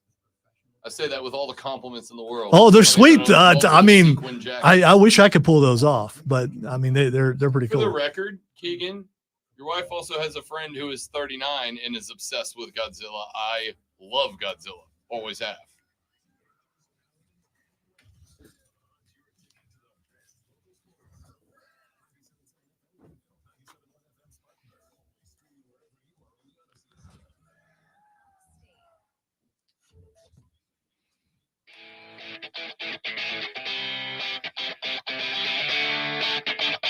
All right, couple more stories before we ask what the X is going on and get the X up out of here for the day. Texas A&M head baseball coach Jim Schlossnagle has... Nailed it. I feel like I did. Schlossnagel. Sounds like Schlossnagle. Schlossnagle to me. Yes. Believes that a pitcher was cheating in the bullpen during the Georgia-Texas A&M game that happened last weekend. In a text to the Associated Press, Schlossnagle called out Georgia pitcher Christian Maracna, saying he believes Maracna was putting a foreign substance on the ball. Sound like the pigs from Shrek. Schlossnagle. Maracna was seen on video appearing to work on his glove while crouched in the corner of the bullpen during the Bulldogs' 5-4 win over the top-ranked Aggies last Saturday in College Station. He was also seen reaching for something behind a post. Then he was seen in another video touching the thumb area of his glove with his right fingers between pitches when he was on the mound. Martin pitched the last 2 innings of the win through 23 strikes in his 30 pitches, struck out 6 batters in a row to end the game. Did he also pick his nose and pull his underwear out his booty? I mean, sounds like they're watching pretty closely everything this dude was doing. Well, I'll tell you what. On the stream right now, I'll share the video that led to this little thing. And I am going to tell you, as a noted baseball nerd, as I have been referred to very frequently, I actually am all in, bought in on this is the case. So the video was taken by an Aggie fan looking down into the Georgia bullpen, which is down past the right field fence. It's well kept. It looks really nice. I mean, it is like it's a pen, dude. Like it's an old school pen, open air, 4 fences. That's it. Anyway, the fan watches him go into the corner and then just kind of kneel down. And then he's kind of just like fiddling with the glove between his footsies down there. And he's down there for a minute, still down there. He's obviously reaching for something out in front of him. Then he goes back to the glove. Then he's just kind of, and then finally, would you look at that? Oh, ready to go. There's my glove. All right, let me just throw the glove on. And you can see him. He kind of keeps tweaking and twerking the glove a little bit as he's getting set for his warm-up. See, then as we mentioned just a little while ago, go into and then dominate that baseball game down the stretch. So the Aggie coach has now outright accused him. Now, there is more video out there, actually. There is more video out there from this game, up to and including a spot. Now, I'm not gonna play the sound on this. It is another short one, but I'll pop it up on the stream, facebook.com/thefanupstate, twitter.com/thefanupstate, or the Rob Brown Show on YouTube or Twitch. There is a video that, and for the record, there were a few different clips like this that were posted after the game. But you can see in the video, Maracna, after getting the ball back after a foul ball, you can see him put the ball in the glove, and then he takes the fingertips, which is where you put the sticky stuff, and he kind of rubs it on the top portion of his glove, and then he goes right back in on the ball. Yeah, you definitely see him do that, Yep. for sure, without a doubt. So this is really interesting to me that a fan video that got posted on social media went around, and they pretty much, I mean, I can't say they did get the guy, because I don't know that there is a way for them to know if they definitely got the guy. But I would be willing to say, great one. Yeah, this dude definitely cheated. Yeah, it looks indisputable, but I don't know. Yeah, this dude definitely 100,000% cheated. And Texas A&M just straight up caught the. Sorry, not Texas A&M. A Texas A&M fan just straight up caught the dude openly cheating in the bullpen, and it's like wide out there. That's incredible to me. That's incredible. Again, I don't know what you can do about it now. The game's over, but they ended up winning that baseball game. So you're saying openly cheated in the bullpen. Those walls are pretty high. Okay. Yeah. So are we going to have a run on people filming bullpens now? Oh, for sure. For sure. Without a doubt. I would be willing to bet, and I don't know who it was that took that video in the bullpen. I don't know what fan it was. I've not seen it connected to the original source yet. But I'm going to go ahead and tell you, not only did that cat get his footage and his Twitter handle shown on every major sporting outlet over the last, 24 to 36 hours, but I promise you they've picked up a lot of followers from people who are like, yo, let's see what else this guy has got to say about this incident. And at the end of the day, who doesn't want more social media clout? Am I right, America? Can you so this is a visiting guy, right? Yep. It wasn't okay. I was going to say, can you ban him from ever coming back into that stadium? The player? No, the guy who filmed it. No, Yeah. I mean he helped, like he was trying to help his own squad. That was a. I do think he could be banned, but I mean, listen, I don't think you can get scratch that. I don't think you should be able to get banned for filming something that is happening in a public space. And yes, even though it is a private ballpark, in the circumstances that's in, it's a public space. But again, it was a Texas A&M fan who grabbed a 30-second video of a Georgia dog, to me, obviously cheating, and then costing his team a dub. Like, what are you going to, like, they're going to be grateful for that, I would ultimately think. All right. Got a few more things. We talked about this one a little earlier in the show, the Carolina Hurricanes. If you would like to head up to go watch the Canes and the Rangers play in round 2 of the Stanley Cup Eastern Conference of Championship in the semifinals of the Eastern Conference, you got to know a guy, and or you just got to live here. But you must have a credit card that is directly connected to the state of North Carolina, to the state of South Carolina, or to the lower half of the state of Virginia if you would like to purchase a ticket to go watch the Canes take on the Rangers in round number 2. Are we good with this? Are we good with teams utilizing this strategy to protect this house?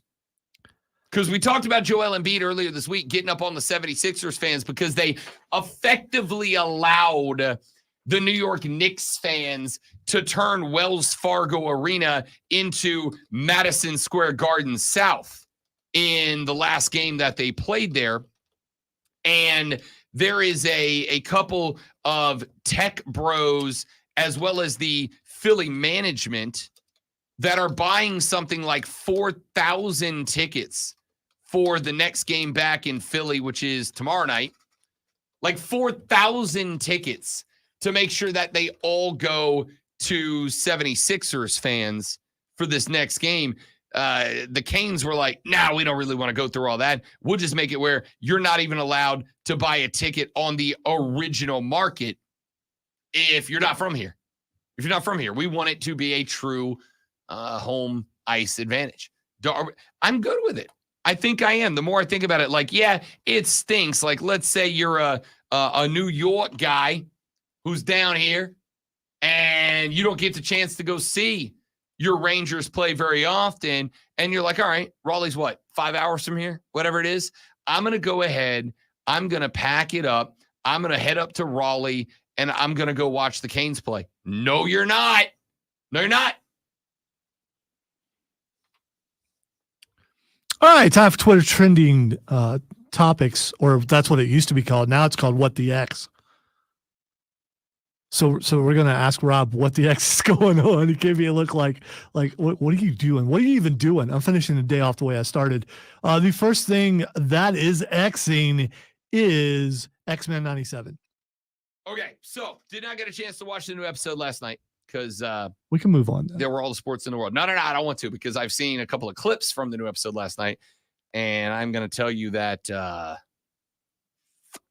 please. It looks incredible. Did you watch it? I did. And Yes. I really enjoyed it. Yes.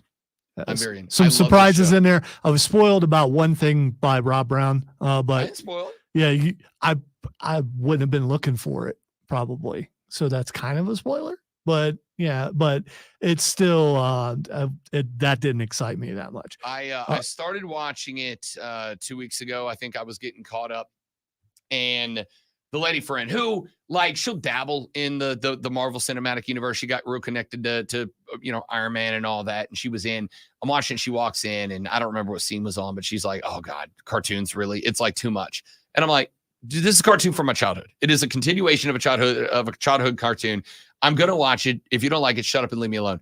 And she's like, "I'm going to. I don't care." And then the next thing you know, 7 minutes later, she's like, "Who's that?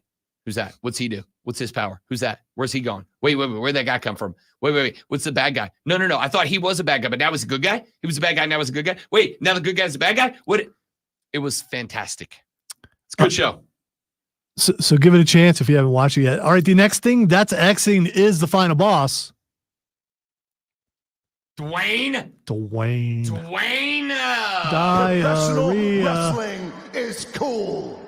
Dwayne. Why is Dwayne? I saw the story about. I guess during one of the filming of one of their movies, he and Ryan Reynolds were getting in big fights because The Rock was showing up to movie sets like hours late at 8 time. hours, yeah, 8 hours. That's not why. Although That's a whole day of work. that's Dwayne. still a thing though. No, today is Dwayne's birthday. He is your age. Close. He's 52. Okay. All right. Dwayne. All right. The next thing it's Xing is Pat McAfee. Dude, Pat's on a heater right now, bro. On a heater right now. He's killing it on Raw. He has made Michael Cole the best version of Michael Cole that we have ever seen on Raw. He is being asked to do not just sit at the desk and talk, but out in the ring interviewing segments. And then his show is out here making waves every day. His show is making waves every day. He has got some segment or something that gets the sports world talking about it. Listen, I should hate Pat McAfee because Pat McAfee is literally living the description of what I wanted my show and my life to look like years and years ago, down to up and including being on Raw. And now my dude's living it. And I am not mad at Pat McAfee because, yeah, it sounds awesome. All right. Today's his birthday also. He is. So he has a birthday the same day as the final boss. Dwayne? Yes. I'm going to go with McAfee is 37. Yes. Bang. I'm good at this. Yeah. I'm always within a year or two. Well, you were dead on as far as that goes. All right. The next thing that is Xing is Fall Guy. Are you intrigued by this movie? Yes. Yes, I am. I think I am. But I'm a little worried I'm going to get got. I just got that feeling. What do you mean by that? I keep hearing you say that, and I don't know what that means. That I'm going to go and not enjoy a movie. If I have questions about a movie, I usually don't go. And then I find out later when I watch it on stream that I was right. It's just an instinct thing. And it's, I want to say 98% accurate over my vast and expansive last time. This is going to bother some people. I liked it. I liked the first half, but I did not like the second half of the latest Ghostbusters movie. I think that's the last movie that I saw. The one that just came out? Mm-hmm. Okay. I haven't seen it yet. Really want to. It's like the writers got bored halfway through. I don't go to as many. Well, you got 37 jobs, and it's so I get it. But anyway, the premiere's tonight, and you can go see it, today if you wanted to. And I might. Ladies and gentlemen, that's going to do it for us. Next time we talk to you, or at least on the radio, it'll be Friday. It'll be time to partay on a Friday. So make sure you're back here. You're not going to do the Friday thing. I might do Friday. I like Friday. I don't hate Friday. Really? Yeah. I don't know. I don't hate Friday. That sounds like 2013 ish. So 2000 and late. We'll see. I might say Friday tomorrow. I might not. You'll have to come back and find out. There it is. Spoiler alert to make sure you're here tomorrow from 6 to 10 a.m. for the Rob Brown Show on the Fan Upstate later. Yeah!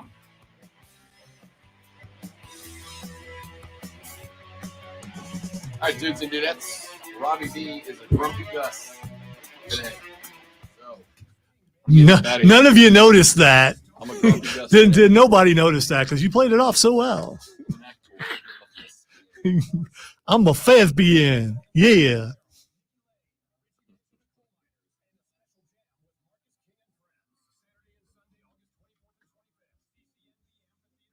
All right. Y'all have a lovely I was going to say, are you going to turn it off? I mean, I could turn it off. It's just Thank like you for being he here. got lost somewhere in there. You're all amazing. We'll see you all back here tomorrow. Tell your friends about us. Help us grow the show. Have a great day. Goodbye.